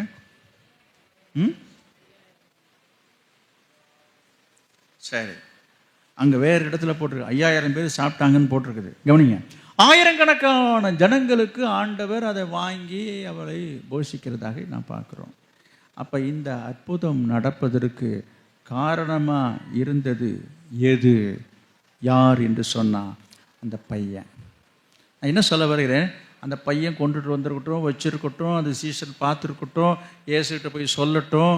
நீங்கள் ஒரு காரியம் யோசித்து பாருங்கள், இந்த பையன் அதை கொடுக்கலாமா? அந்த கேள்விக்கு நான் வரேன். இவங்க போய் கேட்டாங்களா? கேட்டிருப்பாங்க. கூட்டுறா தம்பின்னு கேட்டிருப்பாங்க. இந்த பையன் கொடுக்காம, அதெல்லாம் முடியாது, எங்கள் அம்மா கொடுத்தாங்க, எங்கள் அம்மா கொடுக்கக்கூடாதுன்னு சொன்னாங்க, எங்கள் அம்மா எனக்கு கொடுத்தாங்க, எனக்கு பசிக்குது அப்படிலாம் சொல்லாமல் இந்த பையன் என்ன செஞ்சிட்டான்? கொடுத்தான்றது தான் இதில் உள்ள விஷயம். அப்போ தனக்கு உள்ளதையும் தனக்கு தேவையானதையும் இயேசுனுடைய கரத்தில் இயேசுக்காக கொடுத்தது. இயேசு சாப்பிட்றதுக்கு கொடுக்கல, இயேசு கேட்குறாரு, இயேசுக்காக அதை நான் விட்டு கொடுக்குறான். அவன் அப்படி கொடுத்ததுனால அவன் ஆசீர்வதிக்கப்படுகிறான். அங்கே ஒரு ஆசீர்வாதமான நிகழ்வு நடக்கிறதை நாம் இங்கு பார்க்கிறோம். நான் உங்களுக்கு சொல்கிறேன், உங்கள்கிட்ட என்ன இருக்கிறதை உங்களால் இயன்றதை கொடுங்கள். அங்கே நான் பார்த்தோம், இவள் தன்னால் இயன்றதை செய்தால். அப்போ கொடுக்குற விஷயங்களை நான் சொல்கிறேன், ஜெபிக்கிற விஷயங்களை நான் சொன்னேன், ஊழியம் செய்கிற விஷயங்களை சொல்கிறேன். இதோட நான் முடிச்சுக்கிறேன். உங்களால் முடிந்ததை கொடுங்க. இல்லை பாட்டே பாடாதீங்க. இல்லை தான் இல்லாமையே போயிடும். என்ன இருக்கிறதோ இருக்கிறதிலிருந்து எடுத்து கொடுத்து பாருங்க, கர்த்தர் உங்களை ஆசீர்வதிப்பார். இந்த மாதிரி இவன் இருக்கிறதே இவ்வளோதாங்க. இதை இப்படி தான் சொல்கிறான். அந்திரையை தான் சொல்கிறாரு, இவ்வளோதான் இருக்குது, இது நம்ம எந்த மூளைக்கு எந்த இதுக்கு காணுன்றான். காணாது தான், உண்மைதான். ஆனால் ஏசு என்ன சொல்கிறேன், அதை பற்றி பரவாயில்லப்பா, உனக்கு கொடுக்குற மனசு இருக்குதா, கொண்டாங்க. என் கையில் நீ கொடுப்பியா, என்னை நம்பி கொடுக்குறியா? சரி வா, கொடுத்து வாங்கினார். கையில் வாங்கினதுக்கப்புறம் என்ன நடந்தது? எல்லாரும் சாப்பிட்றாங்க. இதை தான் ஆண்டவர் எதிர்பார்க்குறார். நீ உன்னிட்ட இருக்கிறத பார்க்காத, உன் கையில் இருக்கிறத பார்க்காத, கர்த்தருடைய கையை பாரு. உன்னிட்ட இருக்கிறத கர்த்தருடைய கையில் கொடுத்து பாரு, அது ஆசீர்வதிக்கப்படும். நீ உன் கையில் வச்சுக்கிட்டே இதான் இருக்குது, இதான் இருக்குது, இவ்வளோதான் இருக்குது, 2 ரூபா இருக்குது, 3 ரூபா இருக்குன்னா அது அப்படியே தான் இருக்கும். இருக்கிறத ஆண்டவர் கையில் கொடுத்து பார்த்தீங்கன்னா அது உங்கள் கைக்கு பல மடங்காக திரும்ப வரும். இதைத்தான் நாம் இந்த சம்பவத்தில் பார்க்குறோம். இயேசு நினைத்திருந்தால் இந்த 5 அப்பமும் 2 மீனும் இல்லாமையே அவரால் கொடுக்க முடியும். ஏன் எவ்வளோ அற்புதங்களை செய்கிறவர் இதால் செய்ய முடியாதா? இதெல்லாம் சாதாரண விஷயம். அதுக்கு போயும் அறியாத பிள்ளை, ஒரு சின்ன பையன் பசியோடு உட்காந்துருக்கிறான், பாவம், எத்தனை வயசுன்னு தெரியல, ஒரு சின்ன பையன் அவன்கிட்ட போய் வாங்கிட்டு இருக்காரு. என்னங்க இது? இயேசுநாதரை பற்றி ரொம்ப உயர்வாக பேசிக்கிறாங்க. ரொம்ப இரக்கம் உள்ளவர், மனது உருக்கம் உள்ளவர், சிறு பிள்ளைகள் மீது பாசமாக இருக்கிறாராம், ஆசையாக இருக்கிறாராம், அன்பாக இருக்கிறாரெல்லாம் பைபிளில் எழுதியிருக்குது. இந்த மாதிரி ஒரு பையன்கிட்ட போய் வாங்கிட்டு இருக்காருங்க இவர். இப்படி ஒரு கோணத்தை சிந்திச்சு பாருங்க. ஏசு என்ன விவரம் தெரியாதவரா? இல்லை, இது உங்கள் பார்வை. இப்போ நான் பேசுகிறது இது மனுஷனுடைய பார்வையில் நம்ம அப்படி நினைக்கிறோம். அப்படி சிந்திக்கிறதுனால தான் நம்ம எதையும் செய்கிறது கிடையாது. ஆண்டவருக்காக செய்ய விடாதபடிக்கு பிசாசு தடை செய்கிறான். செயல்பட முடியல உங்களால். நான் சொல்கிறேன், நீங்கள் அப்படி பாருங்க. எப்படி பார்க்கணும்? இருக்கிறத ஆண்டவருக்கு கொடுப்போம், கர்த்தர் அவங்களை ஆசீர்வதிப்பார். கர்த்தருக்கு பெருக செய்தார். எதற்காக ஆண்டவர் வாங்கினார்? அவர் சாப்பிட்றதுக்காக வாங்கினார். உங்களுக்கு திருப்பி கொடுக்கத்தான் வாங்கினார். திருப்பி எப்படி கொடுத்தாரு? திருப்தியாக கொடுத்தாரு, எல்லாருக்கும் கொடுத்தாரு. மீதி வேற எடுத்தாங்களாம். இதுதான் பெரிய ஒன்டன். எவ்வளோ எடுத்தாங்கன்னு போட்டிருக்கு என்னங்க? அந்தபடி அவர்கள் சேர்த்து எத்தனை கூடங்க? 12 கூடையாம். கொடுத்தது எவ்வளவு? 5 அப்பமும் 2 மீன். அதுக்கு என்ன ஒரு கூடையில் வந்திருக்கும்? 5 அப்பமும் 2 மீன் ஒரு கூடையில் இருந்திருக்கும். இருக்க வாய்ப்பில்லை, அவன் கையில் தான் வச்சுருந்தான். இப்போ நான் நினைக்கிறேங்க, கொஞ்சம் எக்ஸ்ட்ரா ஃபிட்டிங் தான், பொறுத்துங்க. நான் நினைக்கிறேன், ஆண்டவர் இந்தாப்பா அந்த பையன்ட்ட ஒரு கூட கொடுன்னு இருப்பார். ஏன்னா அவன் கொடுத்தான், இல்லை அவன் தானே கொடுத்தான், அவன் கொடுத்ததுனால தானே வந்தது. இந்தாப்பா போகும்போது வீட்டுக்கு ஒரு கூட எடுத்துகிட்டு போ, மீது 11 கூட நீங்கள் வச்சுக்கப்பா. 12 கூட எடுத்து போட்டிருக்கு. நான் பேசுகிறது என்ன ஆதாரபூர்வமாலாம் என்ன கேட்டுறாதீங்க. பைபிள் ஆதாரம் இருக்குதானே கொஞ்சம் யூகம் பண்ணி பாருங்க. இந்தப்பா பாவம் பையன் என்ன செய்யக்கூடாது, அவன் வெறும் கையாக வீட்டுக்கு போகக்கூடாது. 5 அப்பம் எடுத்துகிட்டு வந்தான், அவனும் சாப்பிட்டான், எல்லாரும் சாப்பிட்டாங்க. கொண்டுட்டு போய் வீட்டுக்கு அம்மாட்ட கொண்டு திருப்தியாக கொண்டு கொடுப்பா. ஏது என்னன்னு கேட்பாங்க, விஷயத்தை போய் சொல்லுவான். என்னது இந்த மாதிரி நடந்ததுன்னு பாருங்க. கர்த்தர் நாம மகிமைப்படுதா இல்லையா? அவங்க அம்மாவுக்கு என்ன ஆகும்? பரவாயில்லடா, இந்த மாதிரி ஏசுநாதர் கூட்டத்துக்கு போயிட்டு வாடான்னு சொல்லி அனுப்பி வைப்பாங்க. எங்கே கூட்டம் நடந்தாலும் எங்கப்பா நடந்தது? இது ஒரு வனாந்தரத்தில் நடந்தது. திரும்ப அடுத்த கன்வென்ஷன் எங்கே நடக்கும் தெரியலம்மா, கூப்பிடுவார், அந்திரியாருக்கு சொல்லுவார். ஓ அப்படியாப்பா, எப்பன்னு பார்த்துட்டே என்ன செய்வாங்க அந்த அம்மா? இப்போ என்ன செய்வாங்க? கரெக்ட். இப்போ அவங்களுக்கு என்ன ஆசை வந்துடும்? ஐயோ பாவம், 5 வச்சுட்டு அம்மா கஷ்டப்பட்டுருப்பாரு, இந்தாப்பா 10 எடுத்துட்டு போ. எப்படி ஆண்டவர் அவர்களை நடத்துகிறார் என்று சொல்ல வருது. இப்படித்தான் உங்களை நடத்த அவர் ஆசைப்படுகிறார். இதில் தான் ஒரு இன்ட்ரெஸ்டிங் இருக்குது. நல்லா யோசித்து பாருங்க. இதில் தான் ஒரு த்ரில்லிங் இருக்குதுன்னு நான் சொல்ல வர்றேன். அதை விட்டுவிட்டு எந்த வேலையும் செய்யாமல், எந்த ஒரு பிரயாசம் எடுக்காமல் ஒரு அற்புதம் நடக்கணும், அதிசயம் நடக்கணும், நன்மை கிடைக்கணும், ஆசீர்வாதம் கிடைக்கணும்னு சோம்பறிகளாக சில பேர் உட்காந்துட்டு எதிர்பார்த்துட்டு இருக்காங்க. எதுவுமே நடக்காது. கர்த்தர் இன்றைக்கு நான் சொல்லி நான் முடிக்கிறேன். நீங்கள் செய்ய வேண்டியது என்ன? நீங்கள் ஆசீர்வதிக்கப்பட, நீங்கள் ஆசீர்வாதமாக இருக்க, கர்த்தர் உங்களை ஆசீர்வதிக்கணும், உங்கள் குடும்பத்தை ஆசீர்வதிக்கணும்னா நீ செய்ய வேண்டியது என்ன? என்ன? அவள் தன்னால் இயன்றதை செய்தார். இன்னும் இருக்குது, இன்னும் என்ன செய்யலாம் என்றதே இருக்குது. நேரம் தாண்டிடுச்சு. முடிஞ்ச அடுத்த வாரத்தில் நான் உங்களுக்கு சொல்கிறேன் இன்னும் என்ன செய்ய வேண்டும் என்பது. இது வரைக்கும் நம்ம கேட்ட வரைக்கும் நம்ம இந்த வாரத்தில் செய்ய பார்ப்போம். நாம் ஜெபம் பண்ணுவோம்.